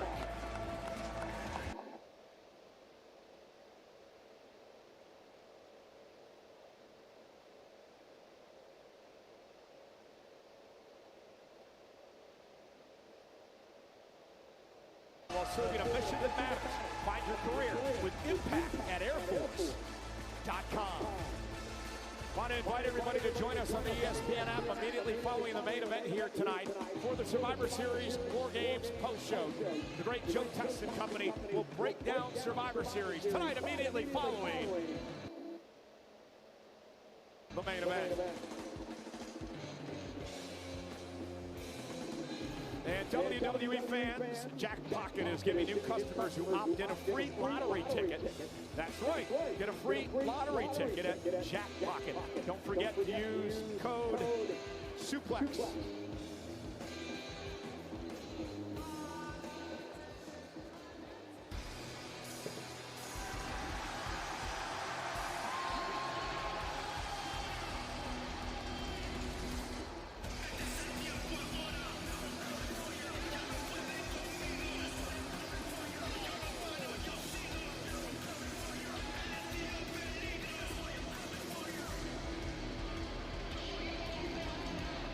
The self-proclaimed greatest luchador in the world, Dominic Mysterio, carrying the AAA Mega Championship. Tonight looks to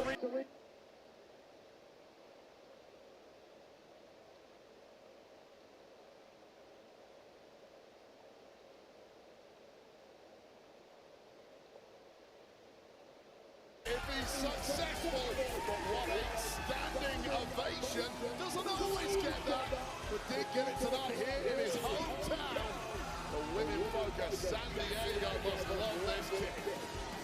Well, history does not bode well for Dominic Mysterio tonight, Wade. The Intercontinental Championship has not changed hands here at Survivor Series in 24 years since back in 2001. Dominic Mysterio, a fan of the San Diego Padres, been to this stadium numerous times in his life. Once throughout the first pitch here, he says in a Sporting Tribune interview that it only feels right to be here in San Diego tonight because it's all about me. It's not about John Cena. Well, John Cena beat Dirty Dom in John Cena's hometown of Boston several weeks ago. Now, that was an impromptu matchup that Dirty Dom had no idea was coming. Grossly unfair if you ask me, but now the favor is returned right here in Dirty Dom's hometown, where Dirty Dom has the advantage. And this match is brought to you by Angry Orchard. Don't get angry, get Orchard.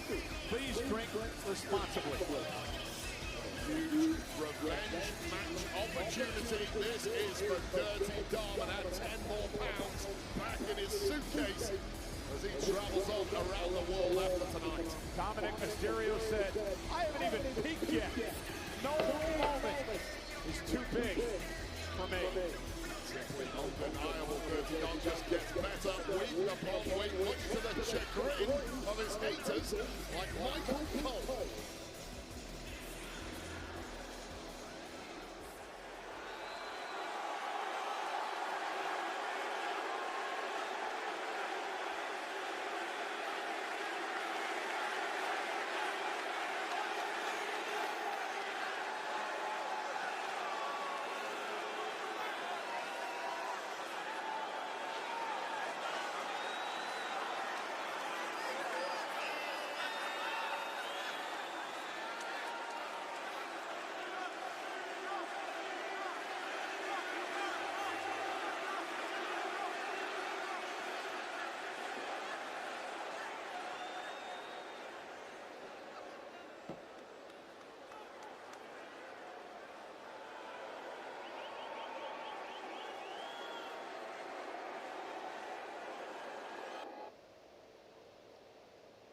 the oven's ready.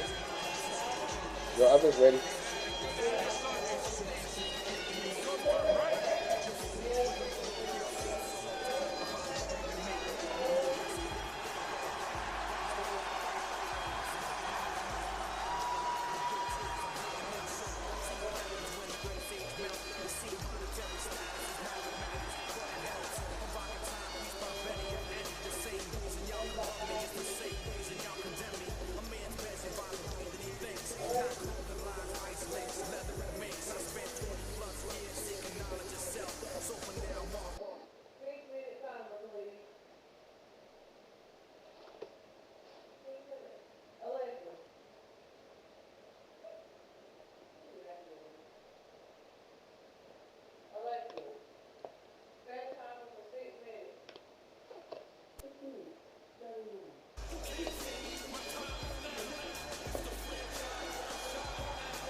The following contest is scheduled for one fall and is for the Intercontinental Championship. Introducing first, the challenger, representing the Judgment Day, from San Diego, California, weighing in at 200 pounds, he is the Triple A Mega Champion, Dirty the Monarch Mysterio.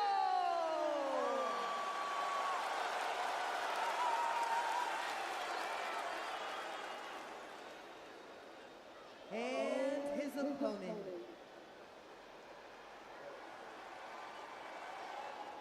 he is the greatest of all time, the never seen 17, celebrating with each and every one of you here tonight in San Diego, one final time, the last real champion,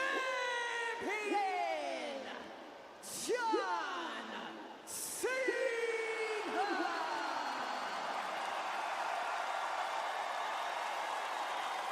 Ladies and gentlemen, for the 177th and final time in his career, John Cena performs at a WWE Premium Live event. He has 100 wins at PLE, second only to The Undertaker. And it is the privilege of myself and my partner Wade Barrett to be here at ringside tonight to call this very special event the final time that John Cena will perform at a WWE PLE, a place where he has offered us so many memories over the years. And we're underway. Cena defending the Intercontinental title against Dirty Dominic Mysterio. Dominic, of course, adorned in his usual purple, white, black. Cena in the colors of the old school, traditional San Diego Padres.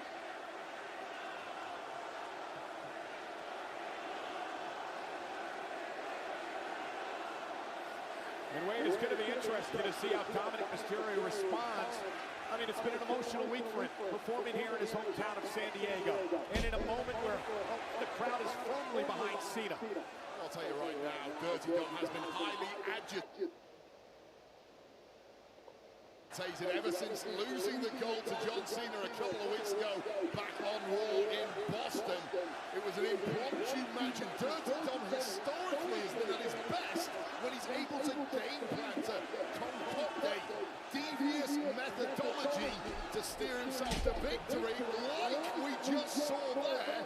Roxanne Perez affecting the proceedings from the outside while Dom's on the referee's attention. And also outside Roxanne Perez. Now, here's the question I have for you, Wade. I thought Dirty Dom and the Judgment Day were on the outs, except, I guess, they've been fences the last 4 weeks. Yeah, absolutely. Smooth things over. I think the Judgment Day have had, as you mentioned, several issues over the past 4 or 5 months. They finally seem to have got things harmonious again in the clubhouse, and we've seen the Judgment Day use the numbers game to their advantage, and that's where they're at the best. That's where they've had all their success. So it makes sense that Dirty Dom has got a couple of power women on the outside in Roxanne and Raquel. John Cena, the greatest of all time, at an event that has seen the debut of many all-time greats. 1990 at Survivor Series, The Undertaker, who has 13 wins in this event, the most of all time as Cena fights back. The Rock. Oh, and look at Dominic, a straight right. Poke to the eye more than anything. I'm not quite sure the referee saw that, perhaps he did. And now Raquel Rodriguez with the right hand getting involved as Dominic wisely draws senior official Chad Patton. Cover now by Dominic, trying to win the championship. Hook to the leg and a kick out. Well, right now it's every dirty trick in the book from Dirty Dom. It's the ever-expanding Dirty Tricks book of Dirty Dom. And it's given Dom a major upper hand. And that poke to the eye really was perfect timing. And now Dominic Mysterio, who patents much of his game after and he wishes was his father rather than the deadbeat himself. Ray. Looking to deliver 3 amigos now. And into the cover by Dominic. Isn't enough to win the championship, but a kick out by Cena. How important was it for John Cena, Wade, back in Boston, his hometown, to finally win the one championship that is awarded in his great career? I don't even know if that was really the aim for John Cena. Of course, he became a Grand Slam champ. It was kind of astounding he'd never won the Intercontinental Championship before that. But I get the idea that John really just wanted to embarrass Dirty Dom, a man he sees as being snot-nosed, arrogant, and certainly a little too big for his boots. He wanted to put Dirty Dom in his place. Well, he did that, but these are now the consequences for doing so. We're going to get into this later on tonight, but of course 2 weeks from tonight, Saturday night's main event, the final match of John Cena's career. The question is, who will face him in that match? Semifinals of the last time is now tournament this Monday on Raw as Dominic Mysterio rolls out of the way. And this is an absolutely deafening noise inside this baseball stadium. We saw the decibel-ometer earlier breaking the scale. John Cena looking to do some damage to Dirty Dom. Yeah, but he's got some bodyguards out here, Roxanne and Raquel. And Dominic now, again, sneaking behind the women and taking out Cena here at ringside. What an atmosphere inside here. And Dirty Dom is just eating it up. This kid just grows in the spotlight week upon week. There's no doubt. I mean, I don't agree with a lot of what Dominic Mysterio does. Don't agree with the arrogance in his actions. But he is a very wise beyond his years. And Dominic now, is he going to allow this crowd, which I believe he thought may be in his corner tonight, is he going to allow this crowd cheering for Cena to be a problem for him? Well, it's an absolute insult to Dirty Dom that they're not cheering for him. This is his hometown, remember.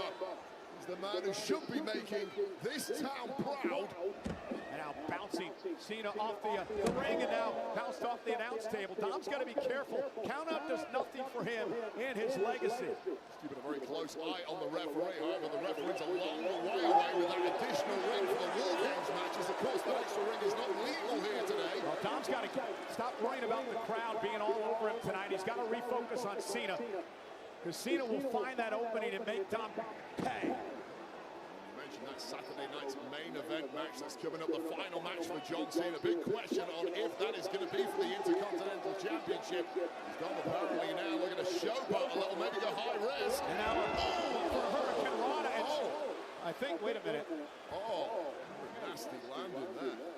Dominic. I'll tell you right now, I was another look grabbing the shoulder, shoulder or neck. That was eerily similar to something that happened on Raw this past week. It was called the Penta match. He was taking on Solo Sikoa in the last time is now tournament, and pretty much a carbon copy of what happened there. Let's take another look at this. You see this ugly landing there for Dom. You know he's going for that Hurricane Rana off the barricade. Just didn't pull it off like he wanted to. Well, John talking to Chad Patton about the situation, whether Dom can continue or not. Concerned, I don't think he would want to end his final ever PLE match in this manner. Question mark.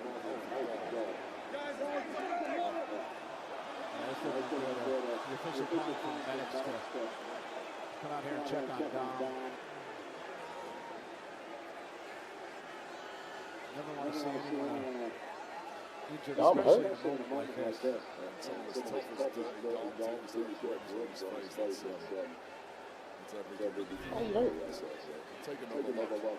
Watch how he lands on his shoulder here, very awkwardly. Right there. Oh! You can see, just came crashing up. Yeah, he hurt. You got on his shoulder. Wait, back in the ring. Raquel Rodriguez with a Tejada bomb to John Cena. And now Roxanne Perez, the medical team is over there working on Dominic. And Roxanne with pop rocks to Cena. Well, looks like Dom is down and out, but the beatdown of John Cena is going to take place regardless. And look at this, Dominic Mysterio. Yes! Possum! Oh, Dominic Mysterio playing possum. Brilliant! 619. Oh, what a way to do it, Dom! Mysterio going for the win! Mysterio going for the win! With the frog splash on Cena! The cover for the title! To referee the count, the pin, you idiot! Official Chad Patton upset over the feigned injury by Dominic Mysterio, and he's let Mysterio have it. What an idiot. He got one job, Chad Patton. That's count the damn pin. Now Roxanne and Raquel. I mean, this match should be over. We should have a new Intercontinental champion. Roxanne should be sent back to the locker room, and that's what's going to happen. Good move by Chad Patton. How can you do? How in the world could you award Dominic a victory there after that garbage? A little chicanery never hurt anybody. That is the nature of the game. John Cena's been around a little chicanery. Times. He should have known this was coming. You don't drop your guard until the bell rings. John Cena dropped his guard and got everything he deserved, including the 619 and a perfect splat. And that right there is where the cheating Chad Patton came into play. Listen, Wade, calm down. You've had an issue with John Cena since Survivor Series back in 2010, when the special rep for your match with Randy Orton, and in your mind, cost you that matchup. It's not about me right now. This is about Dirty Dom, who's being cheated out of this match by Chad Patton and John Cena. Well, disgusting. I just think Chad Patton evened the playing field for John Cena, who now has Dom where he wants him.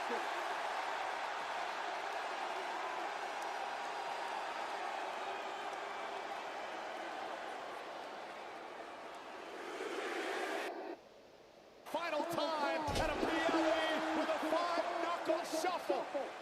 And it's downhill from here for Dirty Dom. Oh, maybe it's not. Look at the attitude adjustment. Dom rolls him up, shoulders down. John able to kick out. And out Trapper, center of the ring. Looking for the STFU. The STFU on Dom. Oh, what a humiliation in your hometown to tap out to this move. And I've done it myself. I know how badly this hurts. Get to the rope, Dom. He does it. Mysterio makes it to the bottom rope to force the break. Cena not going to give up there, though. Going to try to drag Dominic back to the middle of the ring.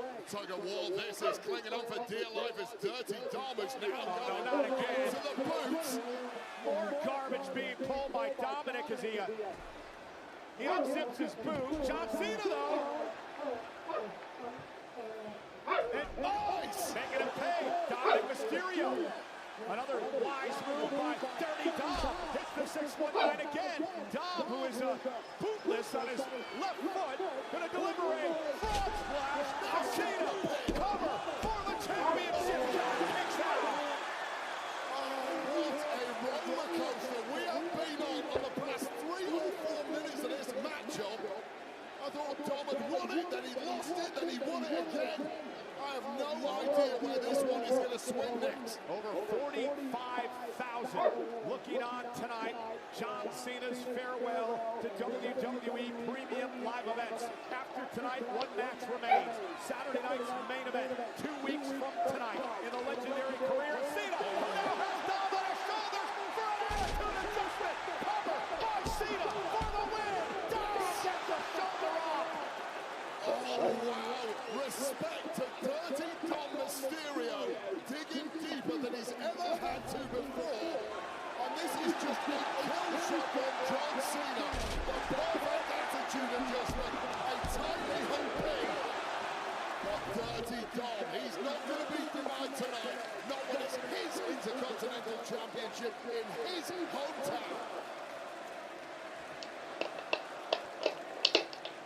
Both men physically spent, physically exhausted. Wade talked about this on the Countdown Show, the importance of Cena winning tonight to defend the Intercontinental Championship in his final match in 2 weeks. The prestigious title held by dozens of WWE Hall of Famers, a stepping stone to greatness in this industry. A right hand now by Cena. Dominic going to deliver a right of his own. Ruiz, former world heavyweight boxing champ, looking on at ringside. Got to be impressed with some of these shots. Indeed, the ability of both men eating those shots. Cena now shoulder tackle, drops Dominic. And Dominic, Oh no, this man not done it yet. Dominic moved out of harm's way. Cena blasted the official patent. Actually, no disqualification because Dom would not win the championship. Exactly. He doesn't want that. And now Cena with Dom, center of the ring again for the STFU. The problem is, no matter what Dom does here, taps out, makes it to the ropes, none of it matters because there's no official. JD McDonough, Finn Balor, Judgment Day, on their way to the ring. Well, calling on the numbers game is Dirty Dom. We talked about how it smoothed things over with inside the clubhouse. And no finer time for Finn Balor and JD McDonough to appear, cause some damage. I'm gonna call it right now. They finna turn on Dom. Come on, this is ridiculous, Wade. First Raquel and Roxanne, now JD and Finn. I mean, it has been like a 5-on-1 assault when you count Dominic in this match. How badly do you want the goal? Bad enough. John got the knees up. Finn Balor now for the coup de grace. Nobody home. Moving out the way, and John Cena somehow by the skin of his teeth getting out of danger. Oh God, no way. He's got that look in his eye, Cole. You gotta be kidding me. John Cena powering up 2 men. Balor and JD McDonough on his shoulders under the bright lights. What a freak of nature. A double attitude adjustment. I don't care what they say. John Cena has still got it. Oh, that's what John has said all along, Wade. He wants to leave the game at the top of the game. Doesn't want to hang on. And now Dominic Mysterio. What does he have in that dirty, wicked mind of his? All thoughts lead to gold for Dirty Dom, his former prized possession. Perhaps inching closer to becoming his possession once again, and the referee's still down. Which will allow Dominic to use the belt as a weapon. John Cena has no idea what is happening behind him as Dominic Mysterio lies in wait, stalking the champion. Crafty and as calculated as they can. Cena, though, able to duck underneath it. Cena with an AA to Dom. But again, there's no referee. Now calling perhaps for an extra official to make their way down. That is a long, long... Ain't no way. Ain't no way. Ain't no way.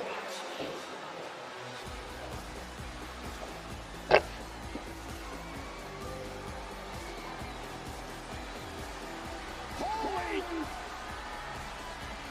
Dom! Liv Morgan! Liv Morgan is back!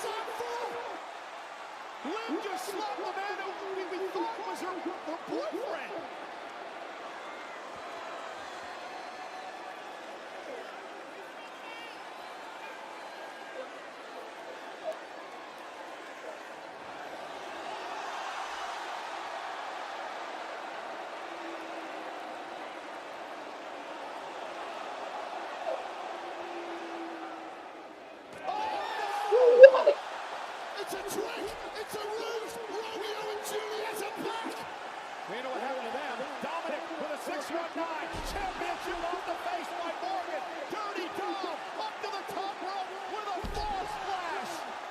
The cover. There's no official. Liv's going to try to get Chad Patton back into the ring, and he does. She does. Cover. Chad counts. Dominic Mysterio wins the Intercontinental Championship in the dirtiest of possible ways. Your winner and new Intercontinental Champion, Dirty Dominic Mysterio.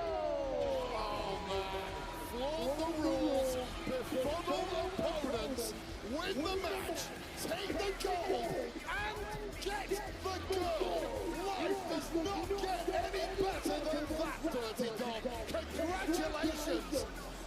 WWE's power couple is back. Dirty Dominic Mysterio stealing his way to another reign with the Intercontinental Championship. But no matter how you cut this wave, for Dirty Dom, it is the biggest win of his career. You can say that again, and here's how we got there. This was John Cena looking his very best until inadvertently colliding with the referee, and then all hell broke loose. Judgment Day heading out to help Dominic Mysterio by putting the boots to John Cena. What an effort it was, and then later on after taking care of them, Liv Morgan, it appeared, had turned on her boyfriend, Dirty Dom, after returning from months away with injury. I thought John Cena had found himself a new woman. That's a married John Cena. However, that block in the way of Liv Morgan told a different story. One low blow later, Dirty Dom picking up momentum, 619, followed by the shot with the Intercontinental Championship. And then the kiss of death for John Cena's Intercontinental Championship reign. Hurry up, Chad Patton, you've already screwed this up once. There's the one, there's the two, there's the three, and there is the greatest Intercontinental Championship. Things are about to get messy with Dirty Dom back on top and Liv Morgan by his side. The future is now for the new Intercontinental Champion, Dominic Mysterio.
You know, ladies and gentlemen,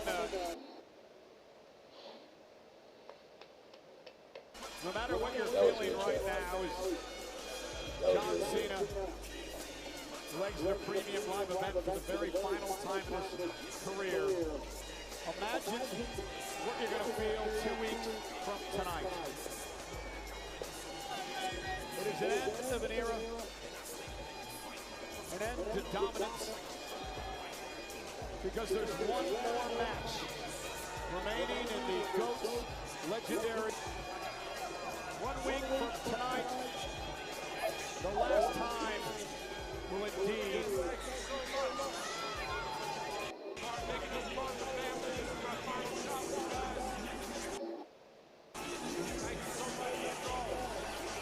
be now.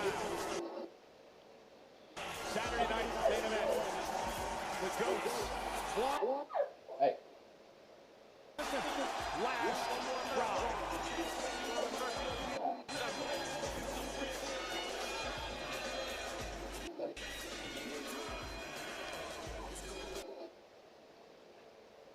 This is presented by Riyadh Season, the ultimate entertainment festival, live shows, sports, food, fashion, and theme parks. October through March, perfect for all ages. And by Xfinity, the most intelligent Wi-Fi made for streaming WWE. Xfinity, imagine that. Ladies and gentlemen, San Diego's been a wonderful host of Survivor Series, but up next, as personal as it gets for the Women's World Championship. Stephanie McCurry defends against the WWE Hall of Famer Nikki Bella, live next.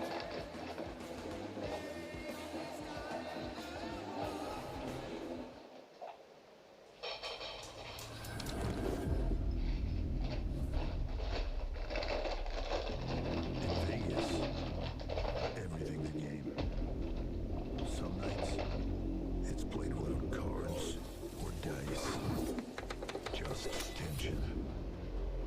Every move measured. Every look, a strategy sharpened. Always watching your back.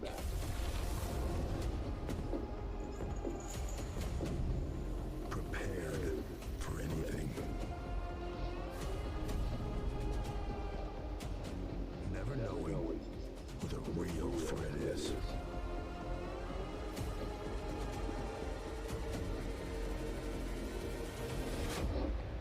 Or who might show up at the table.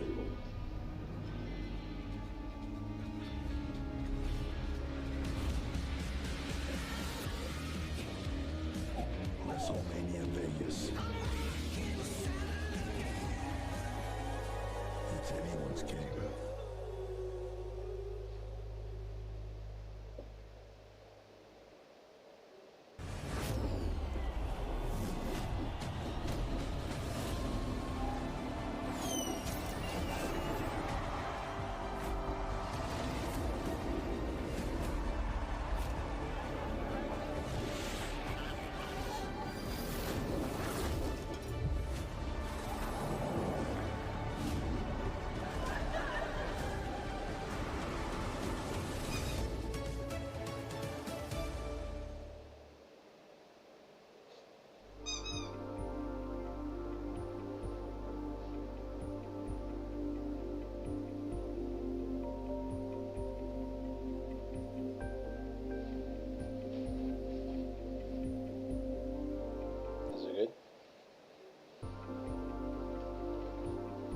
good?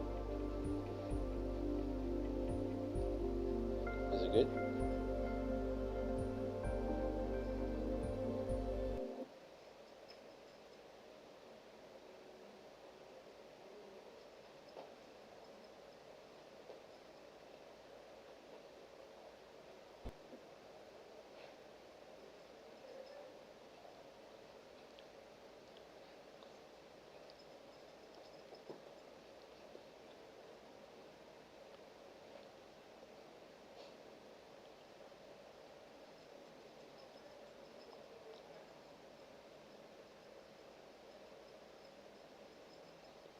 Why you do that?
Team.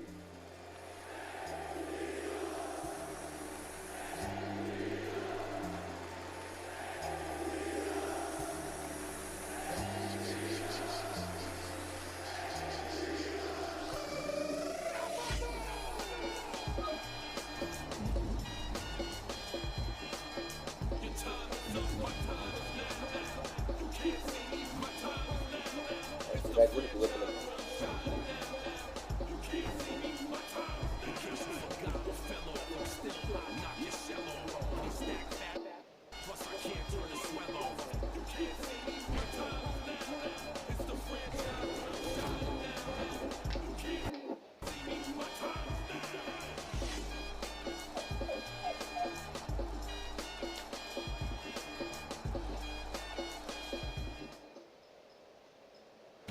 WrestleMania returns to Allegiant Stadium in Las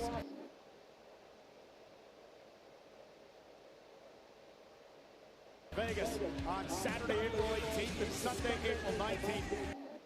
Combo and individual event tickets are on sale now.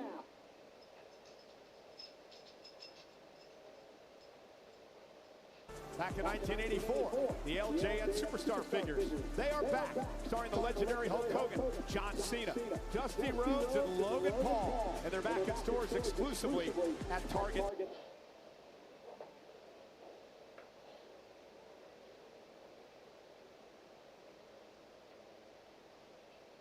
Hope you're watching. This is a little window into what may happen in the upcoming men's War Games match. This is going to be a moonsault by Logan Paul that's going to take everyone out. You ready? Watch this.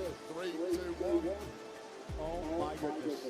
No, hold on. The wind. We're outdoors. The wind blew it. Let's try that one again. Hold on. No. way very crazy. There you go. Edit that first one out for me, please, for the replay for social media. Nailed it first time, Corey Graves, and you can't do that, can you? You know, horse action at Cosmos. When you're in the dome, you're completely immersed.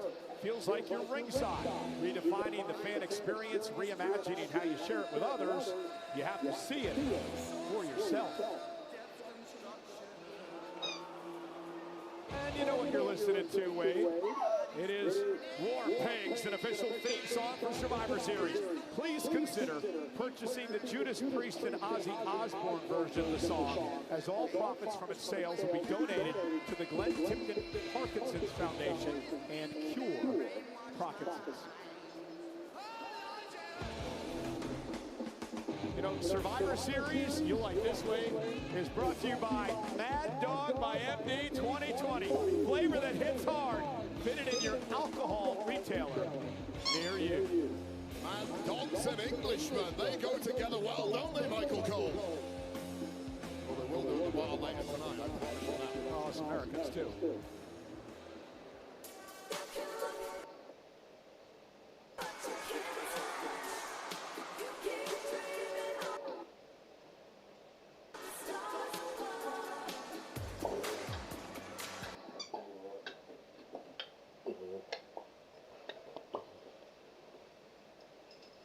The WWE Hall of Famer, Nikki Bella, new attitude.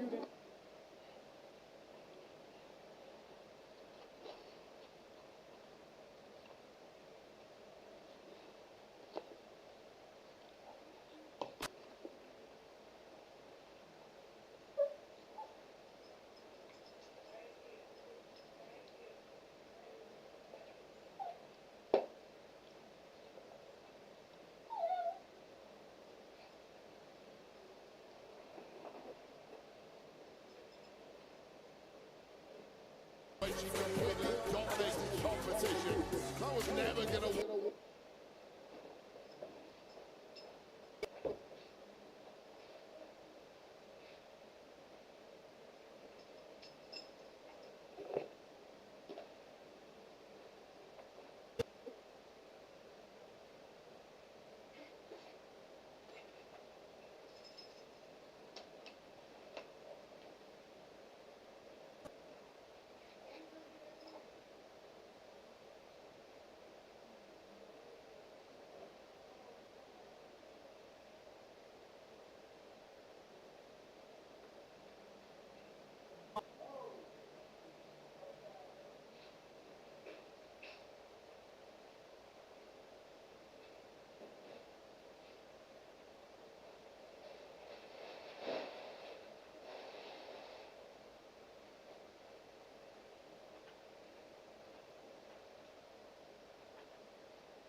Chimera, the Women's World Champion, Stephanie McCurry, who won the title at WrestlePalooza in a match against Theo Sky. She went to Crown Jewel in Australia to knock off the then WWE Women's Champion, Tiffany Stratton. She took out Raquel Rodriguez a couple of weeks ago. And tonight, for the first time at WWE, inside a stadium, in front of over 45,000, Stephanie McCurry defends the championship against the WWE Hall of Famer. Well, life changed very quickly indeed for Stephanie McCurry when she became the Women's World Champion. Suddenly, all the guys in the locker room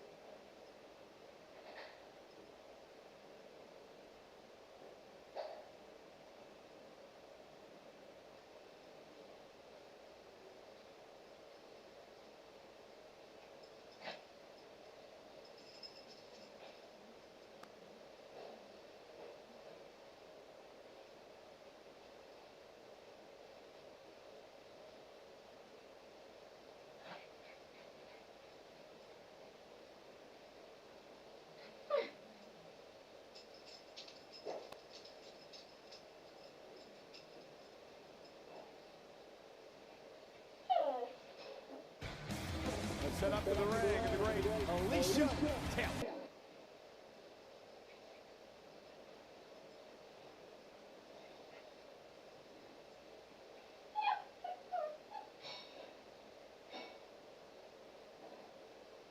Championship! Introducing first, the challenger from Scottsdale, Arizona.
heavenly looks. This is 3 weeks ago. She wasn't anything like this. She was propping up another superstar. She was the backing dancer for Stephanie Vaquer. You're Nikki Bella. You are way too good, way too important, and have way too much left in the tank to be anybody's backing dancer, even the world champion.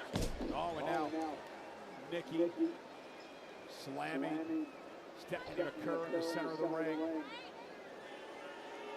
Nikki is mouthing off to the world champion. So what do you know who I am? So what changed, Wade? Proximity to the championship, perhaps finally realizing that coming back and playing nice was never going to get her to where she wanted to be. And people like Nikki Bella only want one thing. They want to be at the very top of the industry. She's that kind of competitor. Perhaps that proximity to Stephanie Vaquer over the past several months gave us some insight into the weaknesses of the champ. Cover now and a kick out. Weaknesses that are being fully exploited now by the Hall of Famer, who really has found a new gear so far this evening. Nikki Bella has just completely slowed the pace, completely dominating. Bella's not even breathing heavily. She's completely suffocating the champ right now, who has been dominant over the past 12 months. Do you like this game plan? I think it's fantastic. It's completely exposing weaknesses of Stephanie Vaquer, and Stephanie Vaquer, thus far, has not had any answers at all. Bella looking for the rack attack there. Stephanie able to fight out of it by grabbing at the top. Oh, here we go, here we go. Vaquer now. Vaquer, an armbar locked in. She's got a 5 count before she breaks, and that could turn things around. Vaquer was hurting, but that technical assassin that lives inside the champ really made the play at the right time with that arm. Oh, spine buster by Nikki. Nikki Bella just buying herself enough room that the champ overcommitted on that last attack and then pouncing when it really mattered. And again, a better move. Nikki went across the ring, getting the ropes on the other side. Oh, this could be good. And Nikki Bella perhaps going to steal a page out of Stephanie Vaquer, but no, Stephanie going to roll off, shoulders down, and a kick out by Nikki. Cannot take that much time against the competitor as good as Stephanie Vaquer. Back suplex by the champ. This one may have just swung before our eyes, Cole. And now before your eyes, because I'm about to close mine. Could be the big one. Yeah, don't say anything about this, Wade. And rolling out now to the apron. And Nikki grabs the ropes, and it's going to force a break. I think Stephanie was going for the devil's kiss. Clearly was attempting it there, but how smart was Nikki Bella to keep rolling and get out of trouble?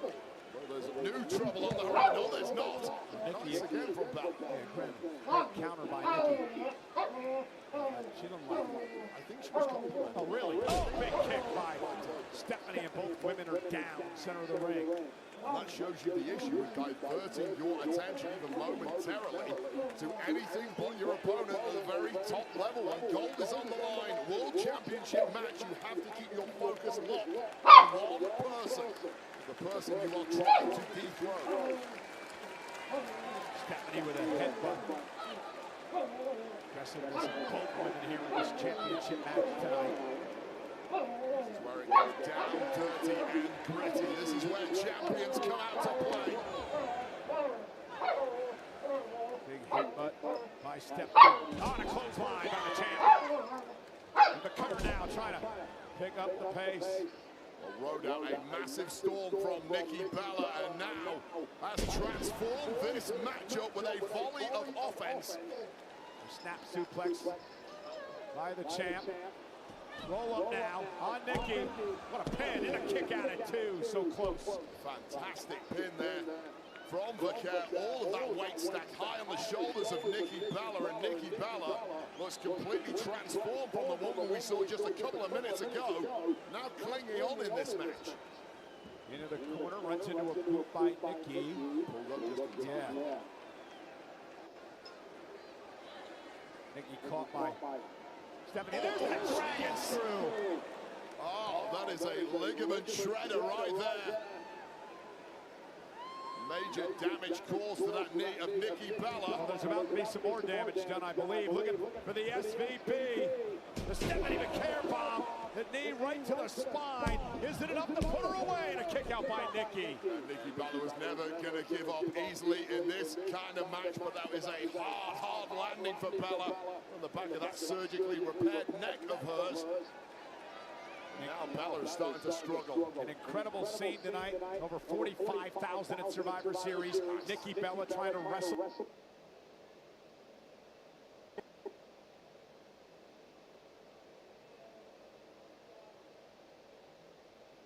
Bouncing back just when it mattered. Here we go, Cole. Looking for the rack attack, 2 point.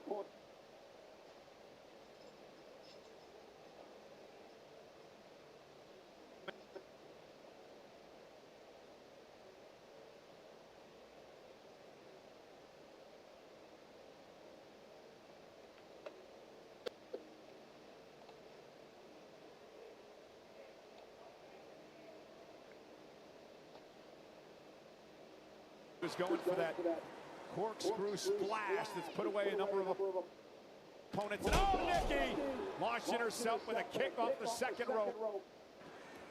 To the jaw of the jab there, and the jaw has been run.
On our announce desk. A little renovating while she's at it. You think from up here? You think she... Why is it buffering so much?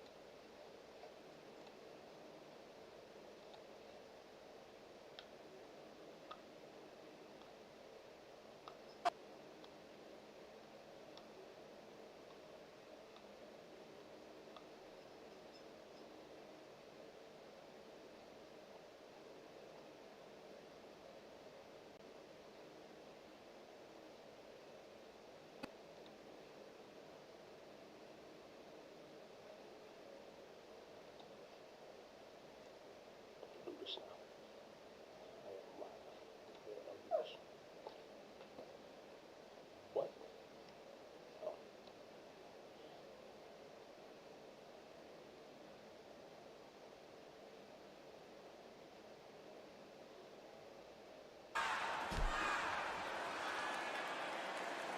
I mean, Nikki Bella is looking like a beaten woman at this point.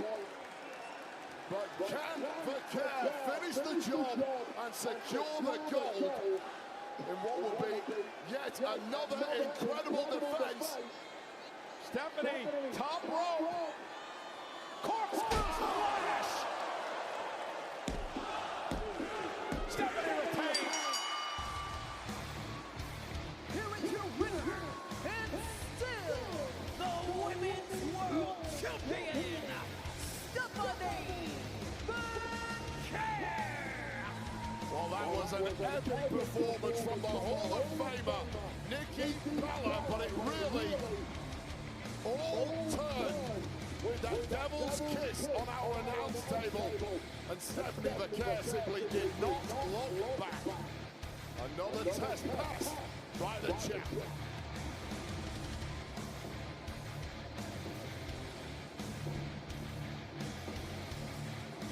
So Wade, I've never been this close to the devil's kiss before. And the smile has not left your face ever since. There was a smile on the face of Nikki Bella for a long time after taking this much punishment on our announce Des. Remember, this was just the first of 2 Devil's Kiss applications to the face of Nikki Bella, who just looked like a corpse at this point, and perhaps even straight after that move could have been pinned, but why not ensure the victory with this corkscrew splash? And Stephanie Vaquer's Arsenal clearly knows no bounds. She can do it all.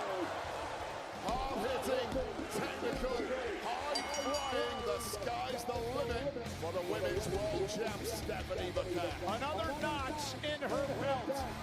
This time, she adds a Hall of Famer to her resume. The women's world champion on top of the world.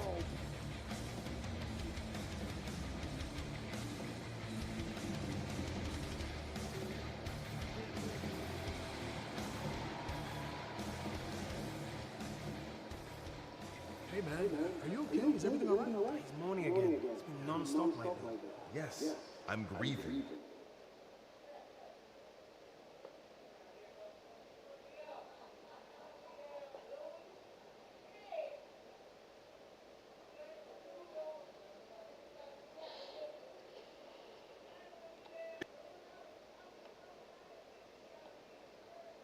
Oh, come on, man!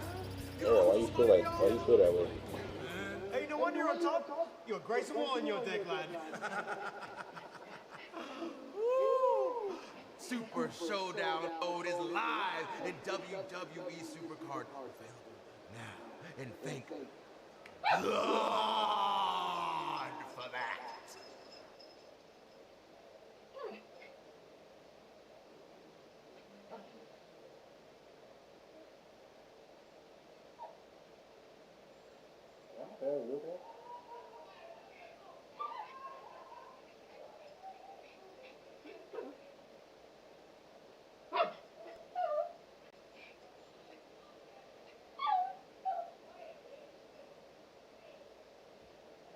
Match, and we believe that she had turned her back on her boyfriend Dom.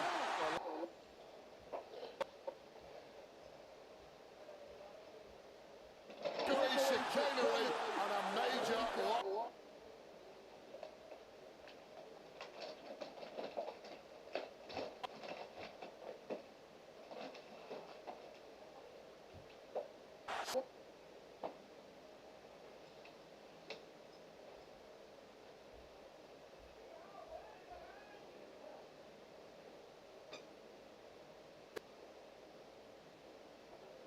Rated here tonight in this final premium live event match in San Diego.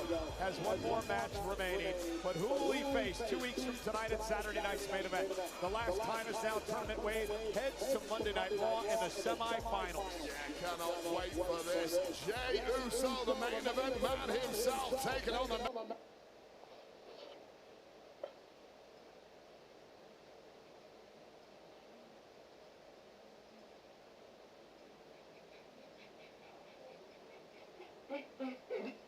Tournament to determine who meets John Cena in his final match of his career. 2 weeks from tonight, Washington, D.C., Saturday night's main event. And speaking of main events, it is our main event of Survivor Series. And folks, there's really nothing more to say, except we are going to war.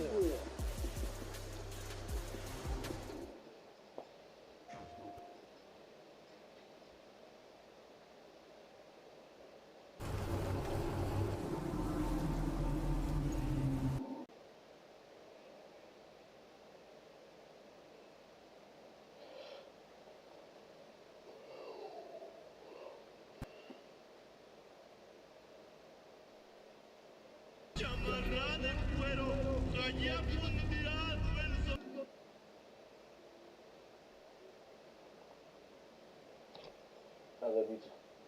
I love you too.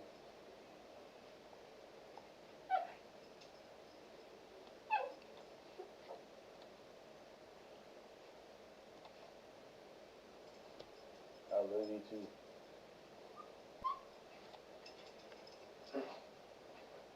I love you more. No, I do.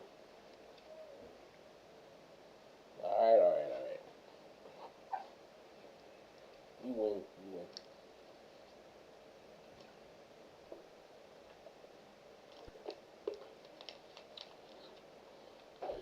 Man, y'all, okay, bro. Might be right in there. Hold on, y'all. Let me stretch this real quick.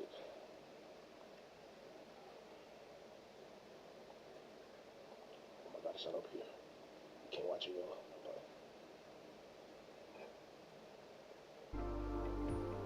Alright, there we go.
One more match and I'm done.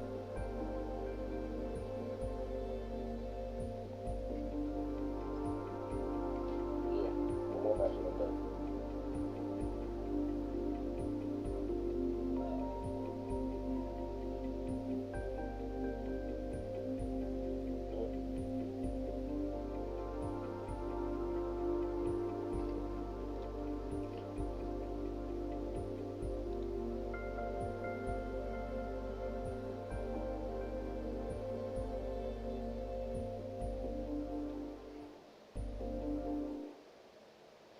Montreal, it's fight weekend.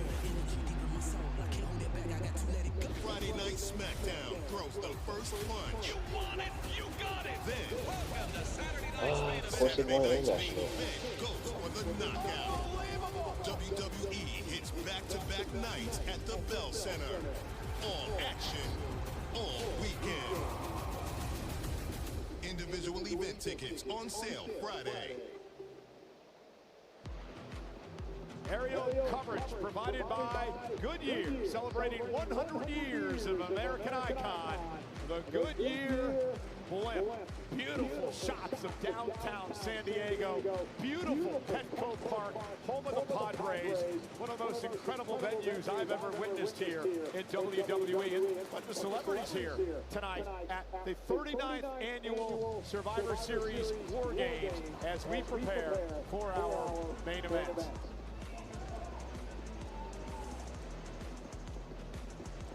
Here tonight at ringside, Gabriel Luna, an actor who stars in Devil in Disguise. John Wayne Gacy streaming now only on Peacock.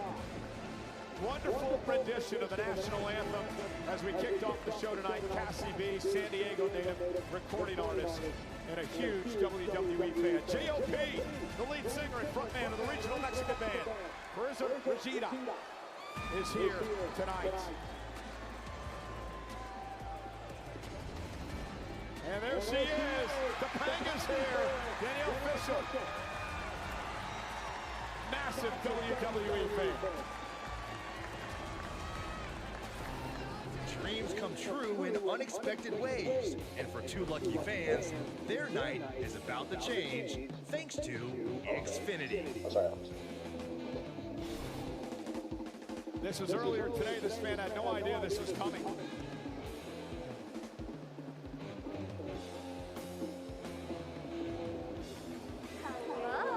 How are you guys doing today? Yeah, I'm good. Well, you guys are about to be doing even better because Xfinity wanted to guarantee that you guys have an amazing time tonight. So, on their behalf, your seats are upgraded.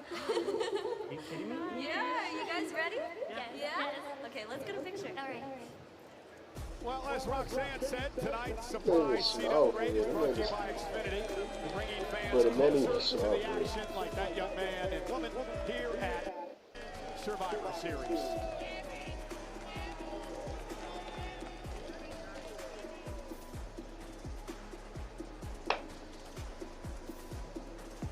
Survivor Series is brought to you in part by Zenni, the official eyewear of WWE. Fans get 10% off when they use the code WWE at Zenni.com and on the Zenni app. Zenni, eyewear for everyone.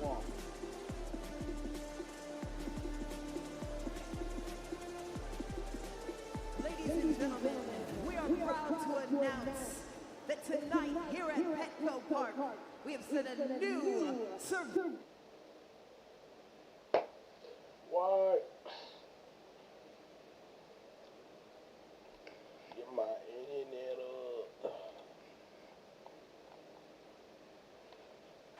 San Diego and WWE Universe, we thank you.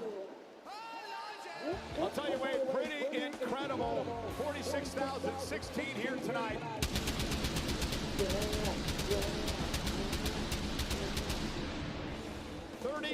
Years of Survivor Series, and this is the largest crowd of all time.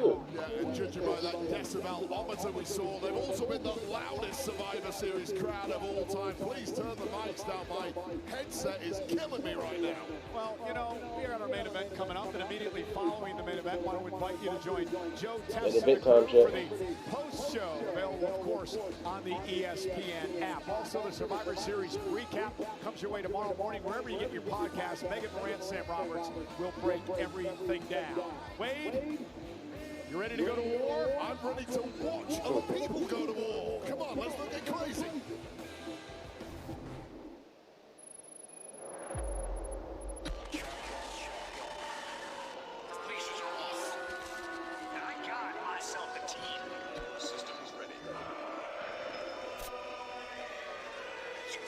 To the fire, which means I'm next. Through the flames. T-minus 10 seconds.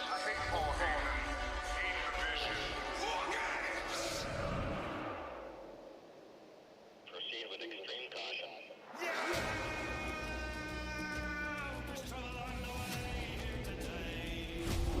Whole new vision.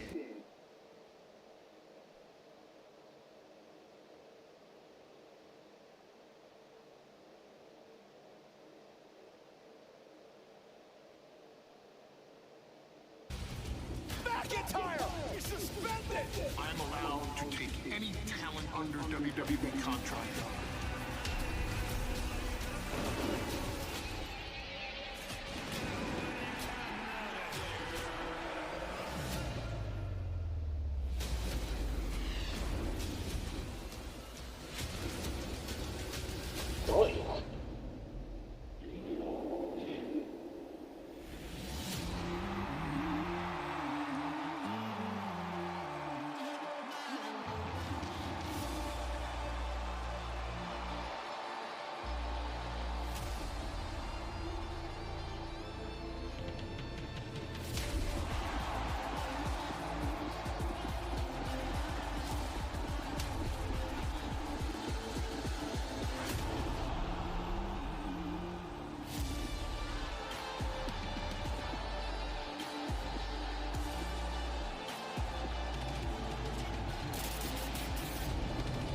It's all out war with the entire roster.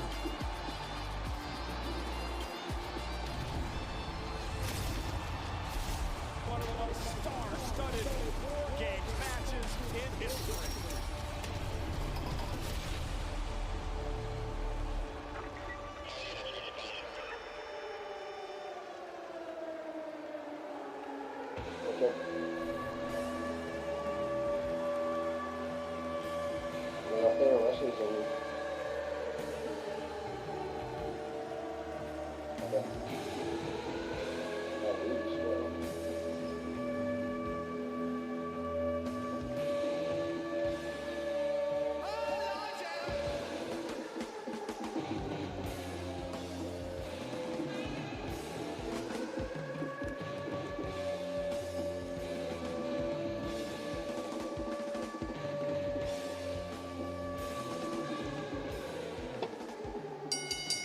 The following is the men's War Games match. One member of each team starts the match. After 5 minutes, a member of the advantage team will be released to enter the match. After a 3-minute period, alternating members from each team will enter the match until all competitors are inside the ring. Once all competitors have entered, War Games officially begins! Once War Games begins, if anyone leaves the cage, they forfeit for their team. The only way to win the match is by pinfall or submission!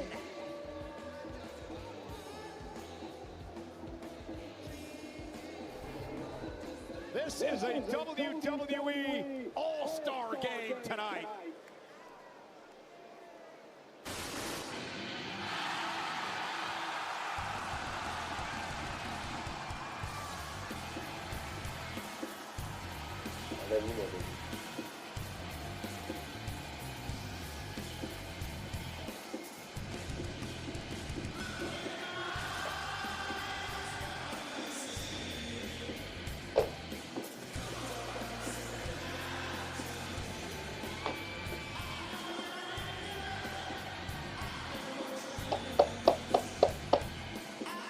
I know it's in the current one, but well, what you gonna look with it?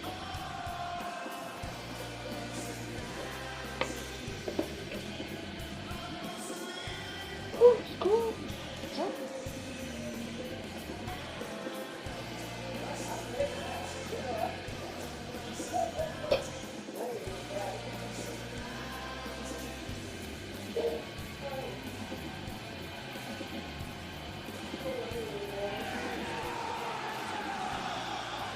Introducing first, from Chicago, Illinois, weighing in at 218 pounds, he is the world I thought it was cool up here.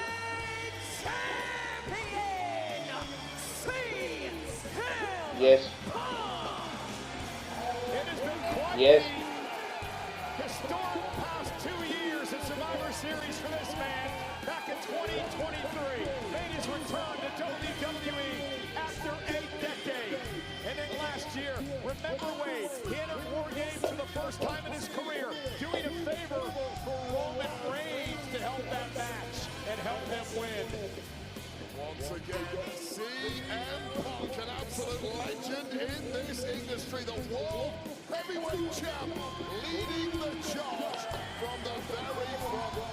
And much like his wife earlier tonight, CM Punk entering the ring by climbing to the top of the cage. The door was wide open, but CM Punk ain't the kind of guy to do things the easy way, is he? CM Punk won the World Championship, which was vacated, of course, by the injury to Seth Rollins. He beat Jey Uso back in Saturday night's main event on the first day of this month. And he looks to culminate the month of November with a win inside War Games. A window into the psyche of a competitor who takes the option of kicking things off in the War Games match for their team. Sounds a little out there to me, but someone like CM Punk oozes that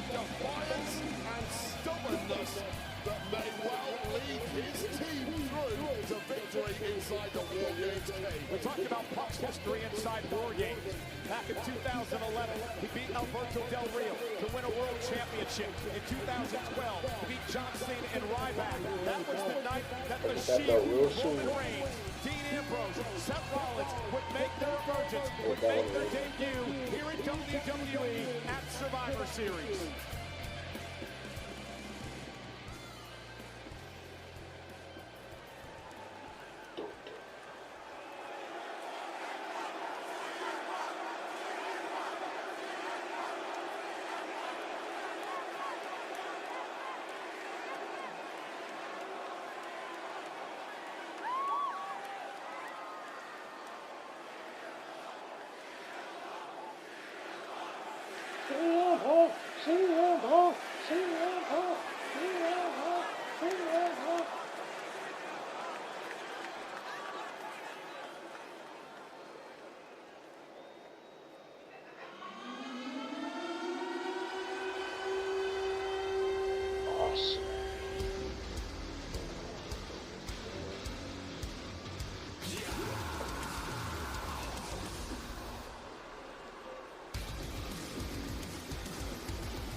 Dog got the best spear in the game. The unpredictable badass, Braun Breaker, the man who shocked the world the night that he turned on Seth Rollins and completely changed the landscape of the group known as the Vision. That was the start of the rise of the foot soldier of the Vision, Braun Breaker, a man who was going to kick this thing off for his star-studded team. And Braun Breaker undeniably has youth on his side, and that is a major asset when you're going to be in the War Games cage for a long time, kicking things off at number one for your team.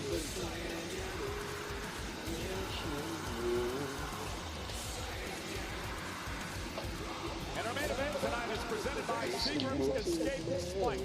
Escape the week with Seagram's Escape Slice, WWE's new knockout flavor. Rumble Punch, Slam and Blueberry, and Pineapple Powerhouse, each with new 10% ABV. Braun Breaker's got some experience inside the War Games match. He was involved in this matchup back at NXT a number of years ago.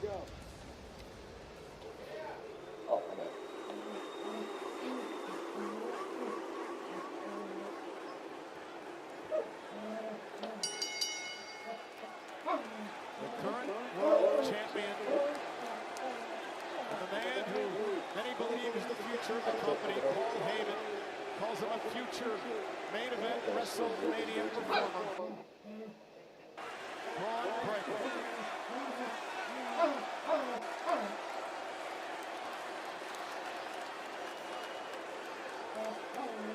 The clock is underway. These two will battle for 5 minutes. Now, remember, Breaker's team has the advantage.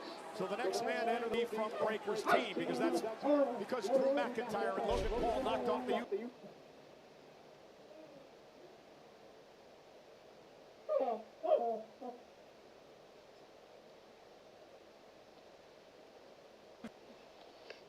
It's bugging on my nerves. I hate this. Have to think quick here, CM Punk. You're going to get eaten alive before the numbers game also eats you alive. Now just the powerhouse just... Certainly not within earshot of Braun Breaker, but I will agree that Braun Breaker has zero respect for perceived leaders or power structures in this industry. Braun Breaker is here to take this kingdom for himself. Doesn't that sound familiar with the man that he's in the ring with?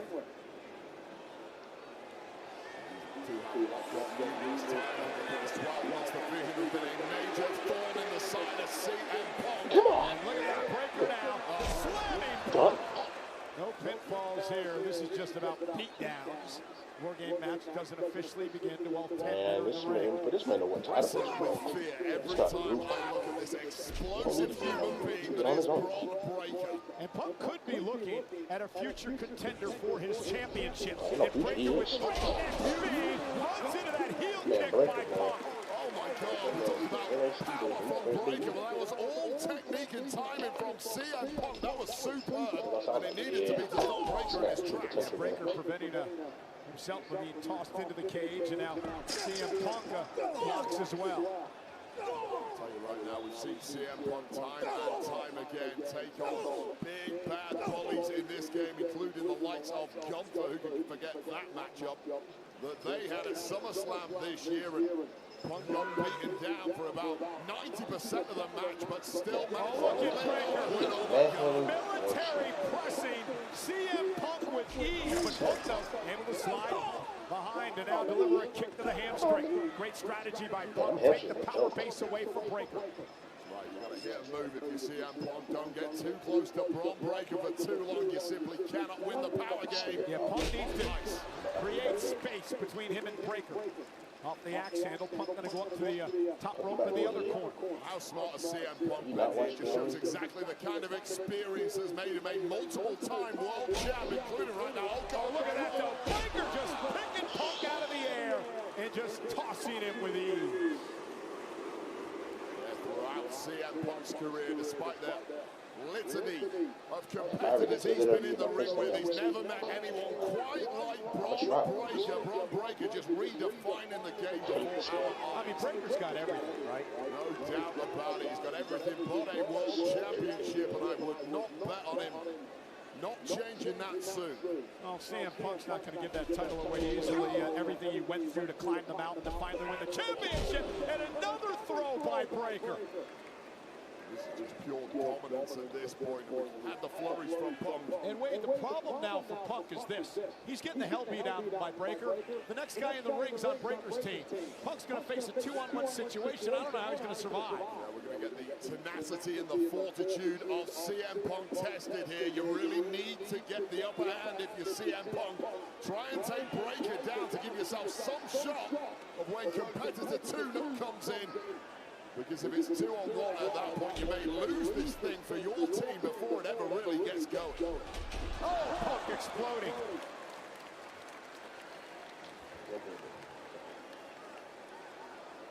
Yeah, and that's part of the problem with youth, that enthusiasm of Braun Breaker. You sometimes get a little ahead of yourself. You start getting overconfident.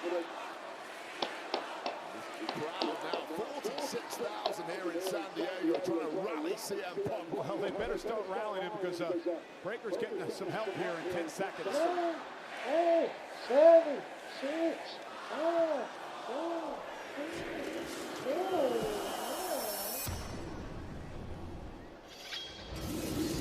1.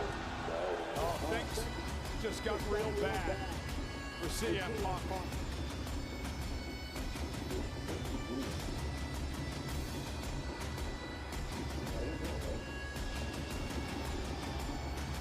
CM Punk and Drew McIntyre have history inside cages. Remember what they did to each other inside Hell in a Cell a couple of years ago. And McIntyre is marching into War Games here tonight for the 3rd time in his career.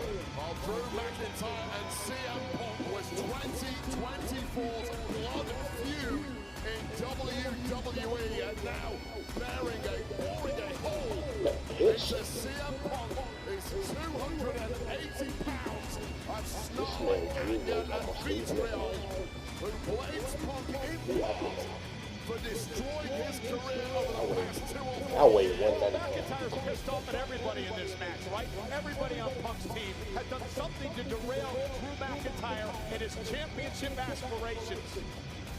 Cheated, sneaked, double-crossed McIntyre at every opportunity, and now there is hell to pay inside a War Games. Yeah, this is a 3-minute beatdown for McIntyre and Breaker on CM Punk, who just tries to survive now till he gets some help in a matter of minutes. Well, Punk's just got to keep swinging and hope for the best, because the second these two get the upper hand, there's no way back. McIntyre, listen, he's got no love lost for anybody out of the division or any Brock Lesnar or anybody else, Wade. This is all about getting his hands on everybody on Punk's team. This is all Drew McIntyre ever wanted. Oh, Claymore! That Claymore. A Claymore by McIntyre. Oh, not going for the eyeballs of CM Punk. He's trying to gouge his eyeballs out. Now there's complete hatred from these two after what they went through a number of years ago and how McIntyre made it so personal when it came to Punk and his wife and his family. God, you're stuck inside of War Games. You're now going to be partially sighted. And things are only going to get worse if you see CM Punk. Punk bounced off the cage and just collapses into a heap in the middle of the ring. Mindset of McIntyre just continues to spiral. Technically suspended from WWE for an attack on a referee. It's not the mindset of anyone you want to be locked inside War Games with. Well, to be fair, suspended from SmackDown, but Paul Heyman was allowed to choose anybody on the roster, and even though he's suspended, McIntyre is still part of the WWE roster. It pays to read contracts in this game, and Paul Heyman knows exactly what cards to play at exactly the right time. And let me tell you right now, Drew McIntyre, and this kind of mood is exactly the guy you want alongside your men in the division. And once again, go for the eyeballs of CM Punk. And all McIntyre has done is complained about everything that's happened over the past Let me just be honest, this man Drew is championship so long, bro. Even with the bloodline saga, like that was 4 years ago, and they're still holding on to it.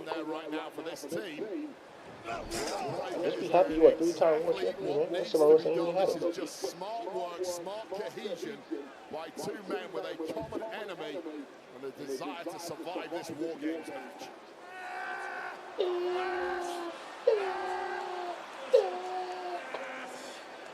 Ripped open the skin of Sia. Been put in a meat blender. Punk gets some help in less than 10 seconds. I ain't going to elaborate, but he's really kind of great.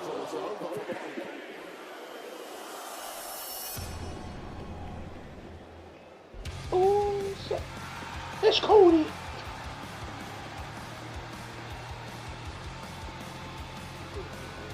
Well, the aforementioned WWE champion. Some y'all ain't doing their own intro. What's going on?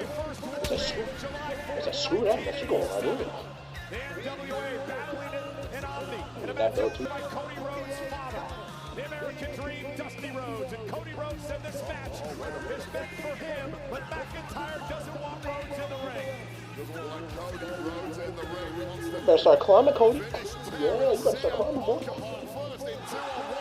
now Punk going to climb the cage, and I should say Rhodes going to climb the cage. Dang, Punk busted open. Whoa. Oh, CM Punk is bloody.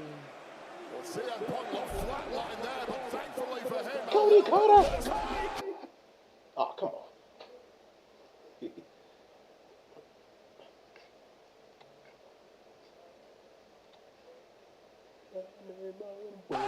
From Cody Rhodes. My mama said, are we younger? What is going on now? Take it all away, take it all away. You take my freedom.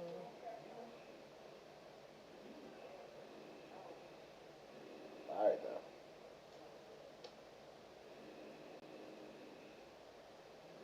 No, only you. I'm not counting for disconnected.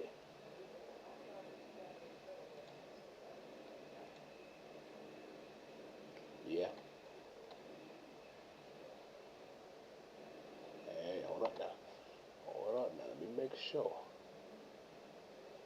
Let me make sure. I hope they ain't get me.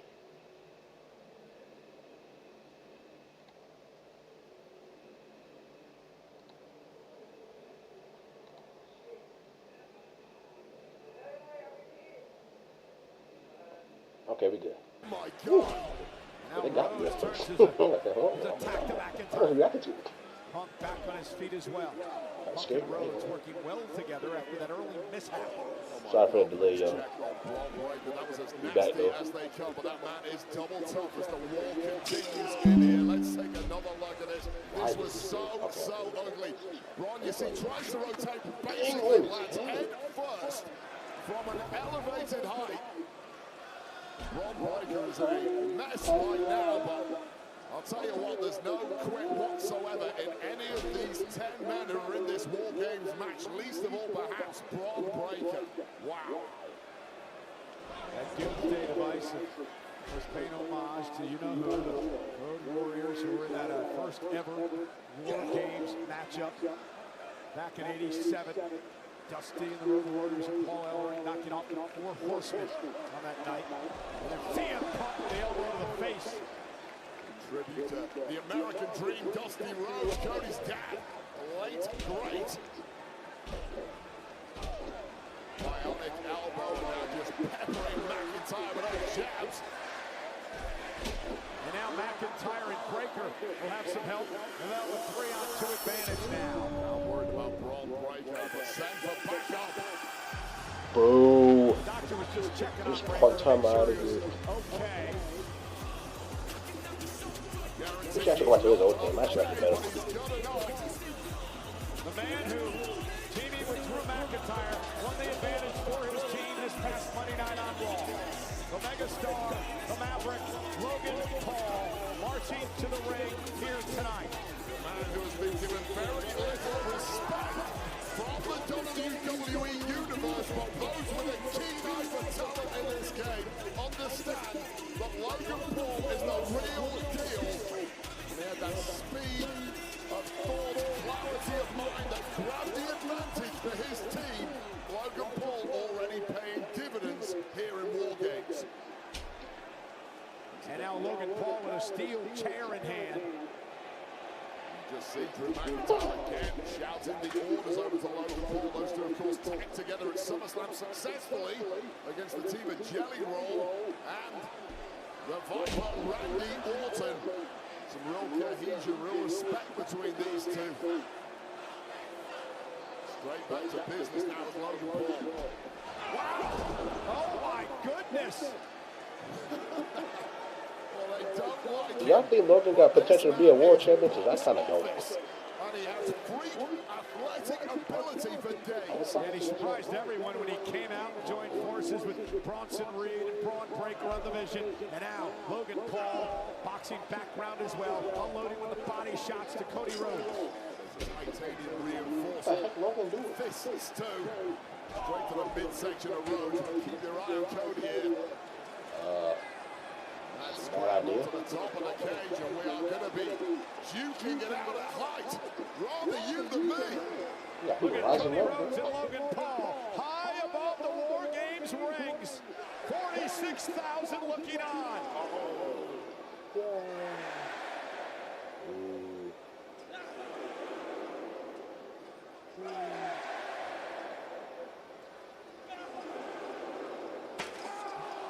Oh, and Breaker with the steel chair. And did you hear Cody just let out a groan? Oh, it could have been an incredibly ugly landing for Cody. He manages to scamper down, but there's nowhere to hide from the danger inside War Games. Certainly not with a resurgent Braun Breaker, steel chair in hand. Yeah, Breaker's team with a 3-on-2 advantage here. I thought Braun Breaker was wiped out. I cannot believe he's even on his feet at this point after that Doomsday device. He looks as good as new. What the hell have they made Braun Breaker's neck out of? Whatever it is, I want some. Steel chair to the back, and now just using the cage as the weapon is Breaker. That Steiner mentality. I mean, this has just been a masterclass of using the numbers game to your advantage. You're talking about the fractures within the Punk and Cody Rhodes team, the egos. None of that is on show here with Drew, Logan, and Braun Breaker. They are working as a tight unit. And what's pretty amazing to me is the way that McIntyre has taken a Logan Paul, taken him under his wing, really made a formidable team with him. Well, Logan Paul already had the start appeal, but that viciousness has been wrapped up since linking up with McIntyre, and he's going to need it now because the numbers are about to go even. Yeah, Cody and Punk get some help.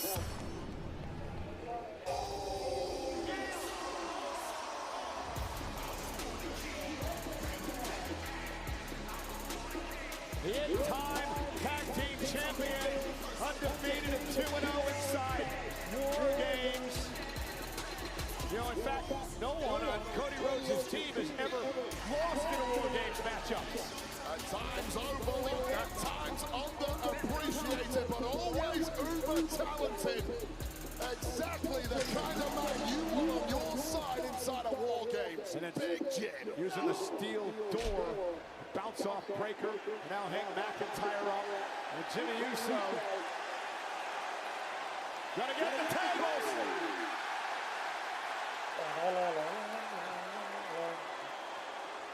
Imagine the damage Devon and Bubba Ray could have done inside a War Games match. See, Devon, think about it. War Games is all about teamwork, and when it comes to teamwork, and tag teamwork specifically, Jimmy Uso has defined greatness for the past decade. What an asset! Oh, Samoa drop. Hot out of the blocks. 2:45 away from Breaker's team having the advantage again.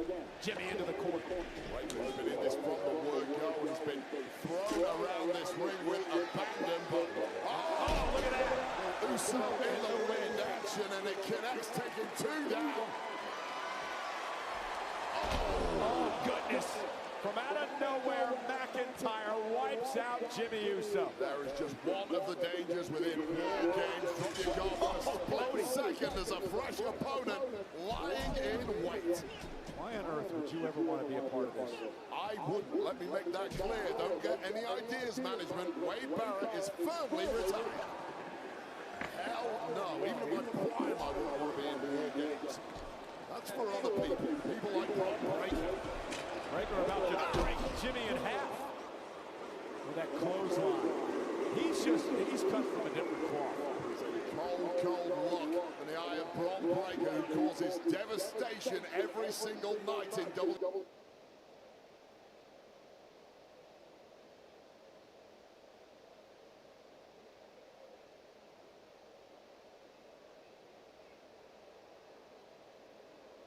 Especially the guys who are Oh my God! I tell you right now, Braun Breaker is an actual maniac. Well, you're locking up. Take another look at this. A guy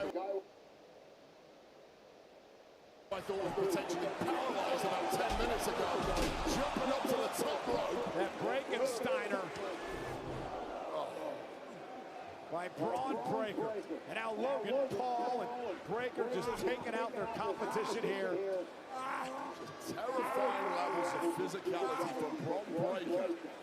Every time you see him in a ring, or out of the ring for that matter. Intensity personified when it comes to Braun Breaker. Think about the young talent right now in the ring. You saw Braun Breaker. What about Logan Paul, who's burst on the scene here in WWE the last couple of years? We've had so many celebrity efforts at wrestling, and usually they turn up, they have a match, they get their glory, and then they clear off. Logan Paul is here for the long run, and he's just getting better and better. I personally respect that. I think he's going to win a world title one day. No doubt about it. Put the house on that. And again, the cut has been opened on above the eye, the right eye of Cody Rhodes.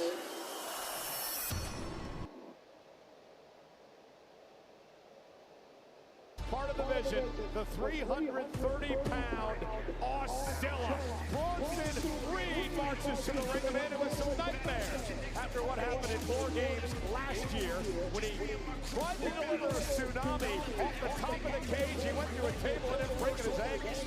And he has been privately.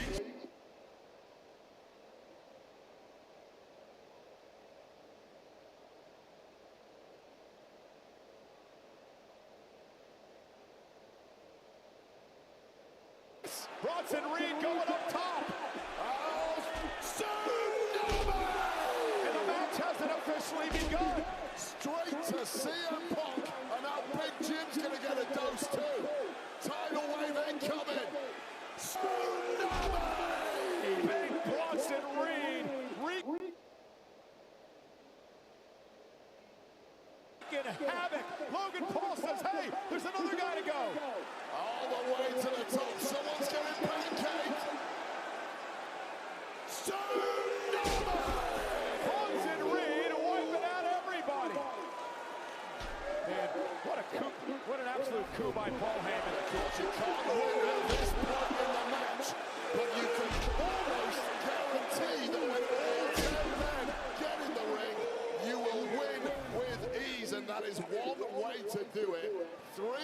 tsunamis against all three of their opponents who are in this match so far. You know, wait, well, not looking for style points at all, just looking to flatten their opponents. And if you're picking two of the brightest futures in the game, you pick Bronson Reed, you pick Braun Breaker. Paul Heyman does not make mistakes. Well, he calls himself the Tribal Thief after what he did to Roman Reigns earlier this year. Remember beating Reigns in an Australian street fight in Perth, Crown Jewel, back in October. He got the opportunity to show he belonged in that main event tier and made no mistake in the Australian street fight. That is how you know exactly how good Bronson Reed is. I don't think anyone's in doubt about just how good Drew McIntyre is. He's proven it time and time again. Now looking as dominant as ever. Not sure if you noticed, but in the background a few moments ago, Logan Paul with that loaded right hand just delivered it to Cody Rhodes.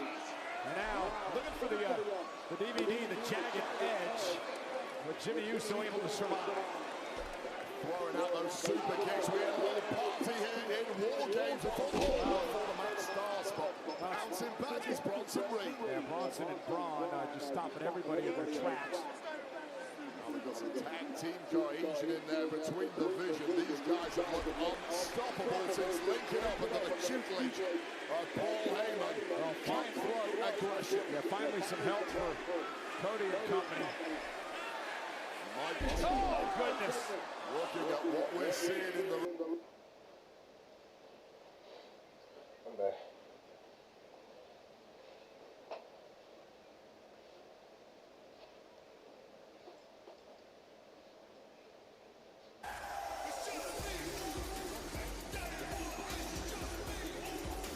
He's 3-0 in War Games. I was talking to Jay earlier today, and he said, listen, Cody Rhodes, he's QB1. But I want to be known as the frontline soldier when it comes to War Games. Each and every year, I want to be in this mess of a battle.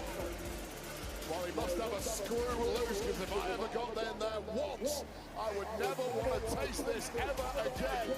But Jey Uso, who just oozes success when it comes to War Games, and he's never been more needed by his team. And Jey Uso has been involved in what has been a bitter, nearly half-year battle with the Vision.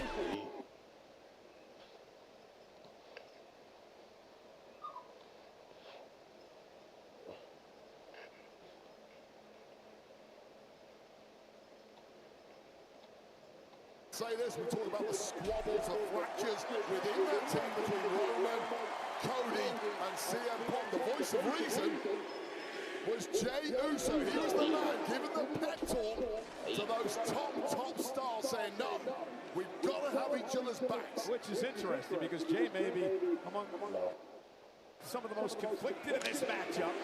Lost the world title to CM Punk, of course, back at Saturday night's main event. He also knows how to win War Games matches. He was the man they were all listening to, Jey, and Jimmy became the leader. 1D!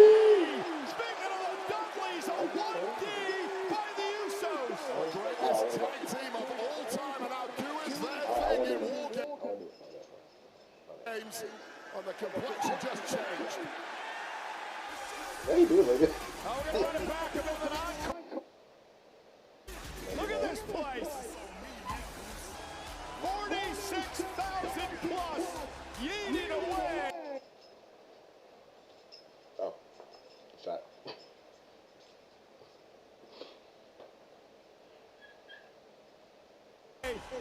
With Jey Uso. And to enter is going to be the Beast Brock Lesnar. He'll be followed by the Tribal Chief Roman Reigns. And then we'll get this match officially underway. Punk said, you know what, the hell with that. I'm going to start beating people up again with a chair. People should be having this much fun inside War Games. Oh, that's what gets Jey going, though, Wade. He feeds off the fans. He feeds off the crowd. This? And speak of the devil. They're about to feed off the fans. Did the countdown even start?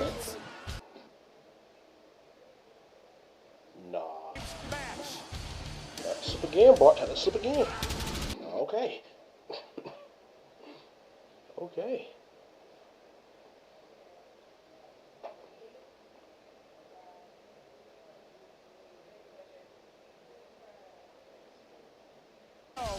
That Brock Lesnar has been in a match of any kind where he's had a teammate.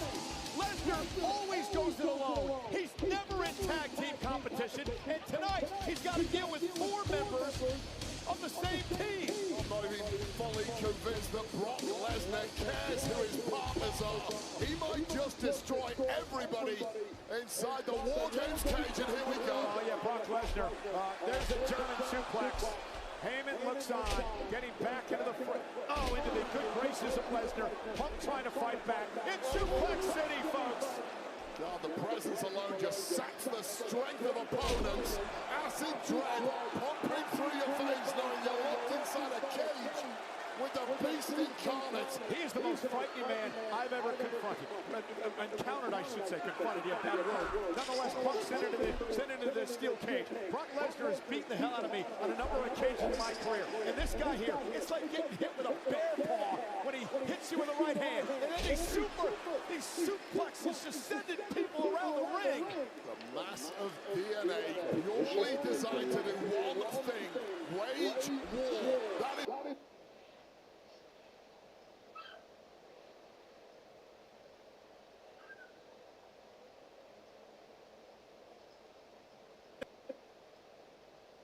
WrestlePalooza. He's doing the same tonight inside the steel cage. This is what you call a mass extinction event caused by one singular human being, if he is indeed a human being.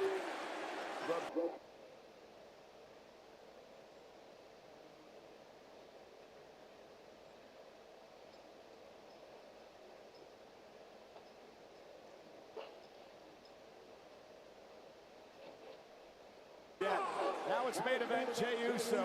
Yeet no more. And F5 delivered to Uso. Punk now with a steel chair in hand. That's not going to do. That's not going to help against Lesnar. Well, Punk is just looking flimsy at this point. He has been put through the ringer from the word go, starting at the #1 spot. And remember the rivalry these two men had. Cody Rhodes and Brock Lesnar a couple of years ago. Once Rhodes had finally won the championship. You're a top name in this industry. You have to go.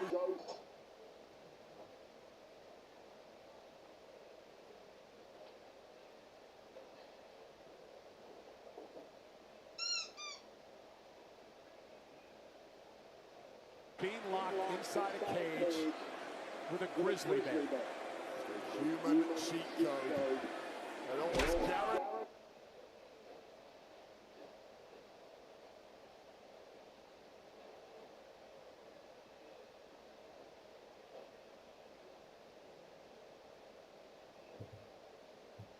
Games is about to begin because here comes the tribal chief, and we're the. Smack brought me him out there.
Lesnar outside the cage. Here comes Reigns with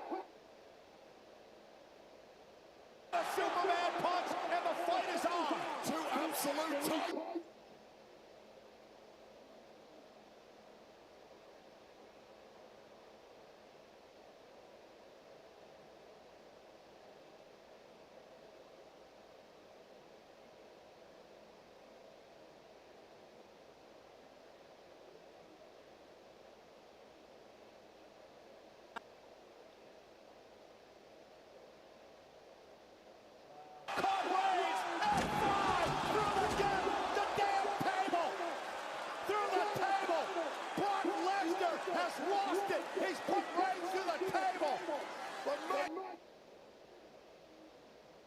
started, and Roman Reigns has been wiped out.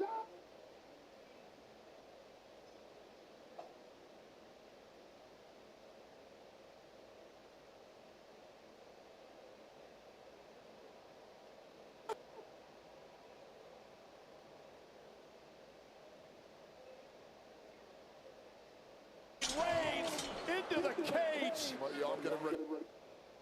Man took the gloves on. This man said this is personal.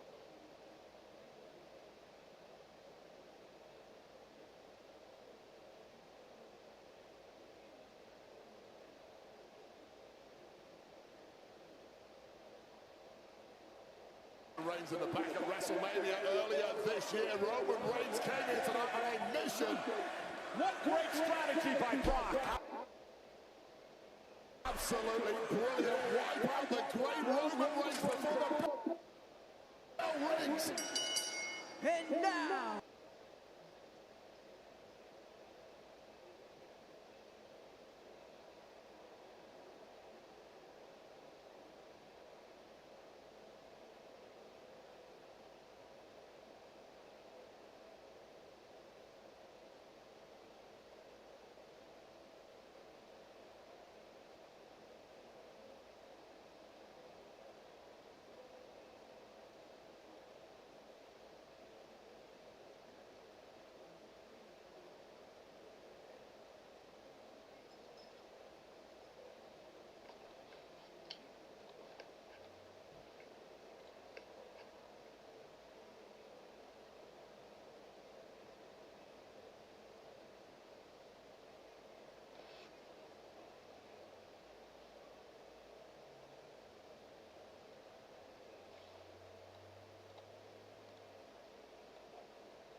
His favorite weapon of war and no fight.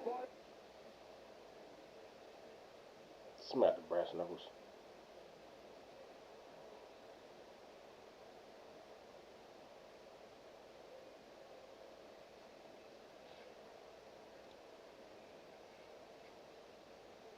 Hello, hello.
Energy right now. They built Roman Reigns different.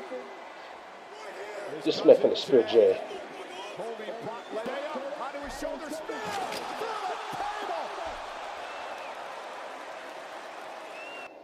Roman Reigns aimed the table in the process. Carnage in the ring.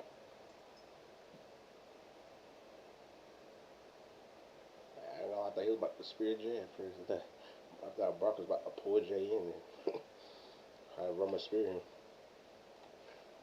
In here, it is kill or be killed. And there's carnage everywhere. In the ring, Reigns just taken down. Spear by Breaker.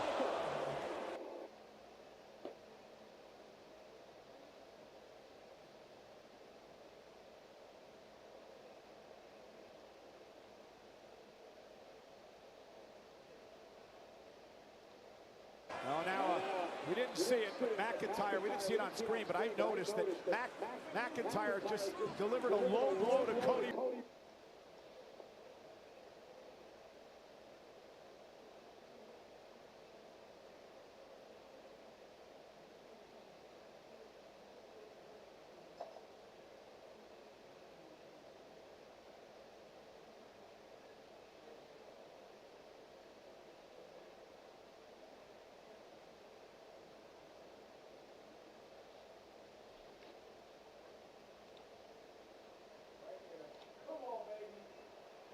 Breaker missed with a big right hand. Punk now with Paul up on his shoulders.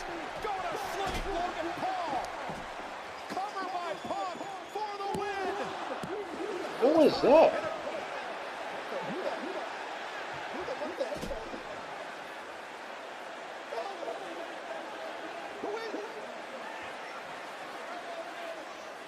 What is going on? Don't look at me. A Punk and Breaker have no idea. Oh no, a kick to the face of CM Punk. Super kick to the... It's Seth. No, ain't no way. Ain't no way. Wait.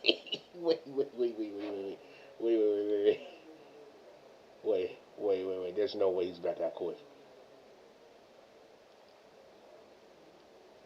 No, I don't believe it. No, I don't believe it. I don't believe it. Super kick on a stomp. What the hell? He's gone. The match is still ongoing for now. Well, for now, Braun Breaker with a massive spear to CM Punk. Bodies strewn everywhere. Breaker cover wins War Games. Here are your winners, the team of Drew Who was that? But I think that might actually have to be seen. Because she did stomp. He did a stomp. That was stomp. You see it, huh?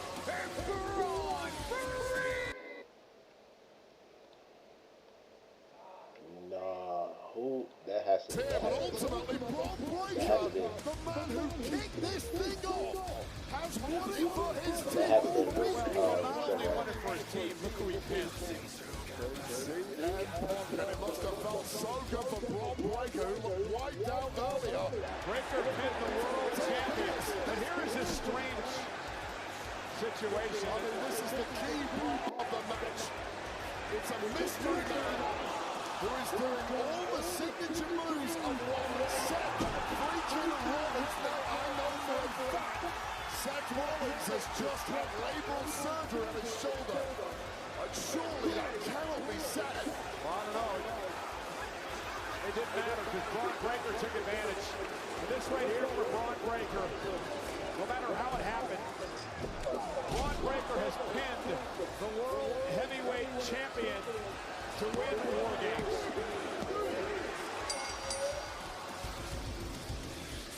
The legend of Braun Breaker just continues to grow as he is the man who gets the dub for his team, and Paul Heyman must be thrilled with this unit. Well, I was going to say, let's talk about Paul Heyman for a moment. A couple of weeks ago on Friday Night SmackDown, Paul Heyman said, I will always be one step ahead in this game. And once again, Paul Heyman was one step ahead. I'm not sure if he knew that this mystery guy was going to climb into the ring, but knowing Paul Heyman, I guarantee you, he had something to do with it. 100%.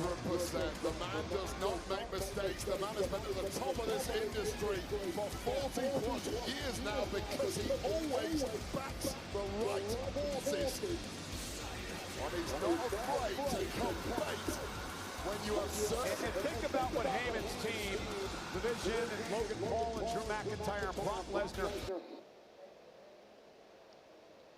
have accomplished here tonight. The team that they knocked off in War Games, the 5 men in this matchup, Roman Reigns and company had...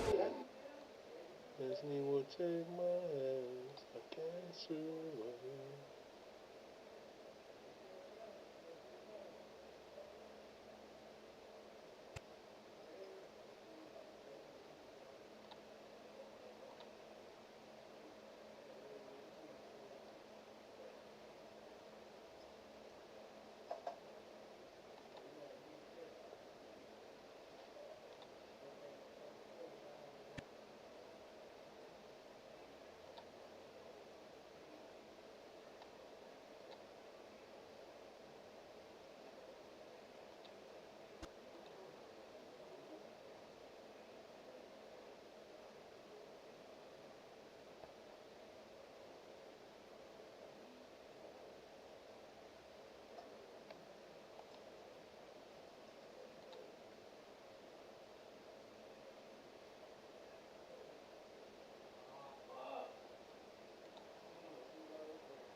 So that was it, huh?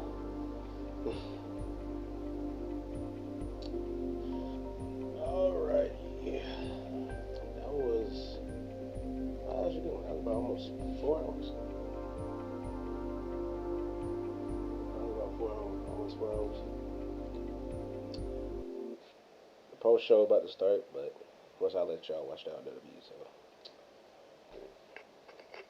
just want to say thank y'all for tuning in to this successful stream. This is actually a good one, I ain't gonna lie. What I give the show, I give it an 8.5. I give it an 8.5. The show, it was really good. I was kind of suspecting some big returns. Besides Liv, I did. Besides Liv, so that one counts. So yeah, just want to say thank y'all for coming, tuning in, and watching. Yeah. And yeah, that's it. Post show's about to start. I thought something was about to happen in the ring, but nothing happened. So I'll catch y'all in the next one. Oh no!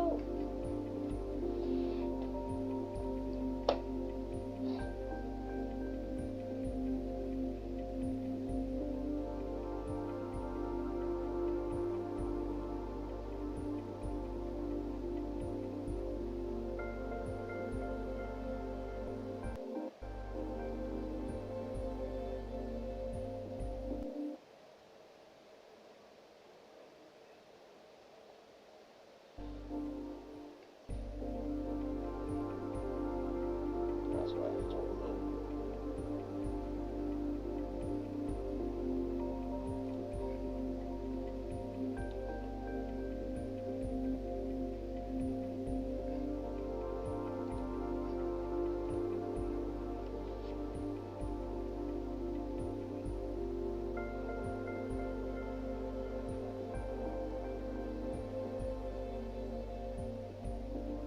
I should make something.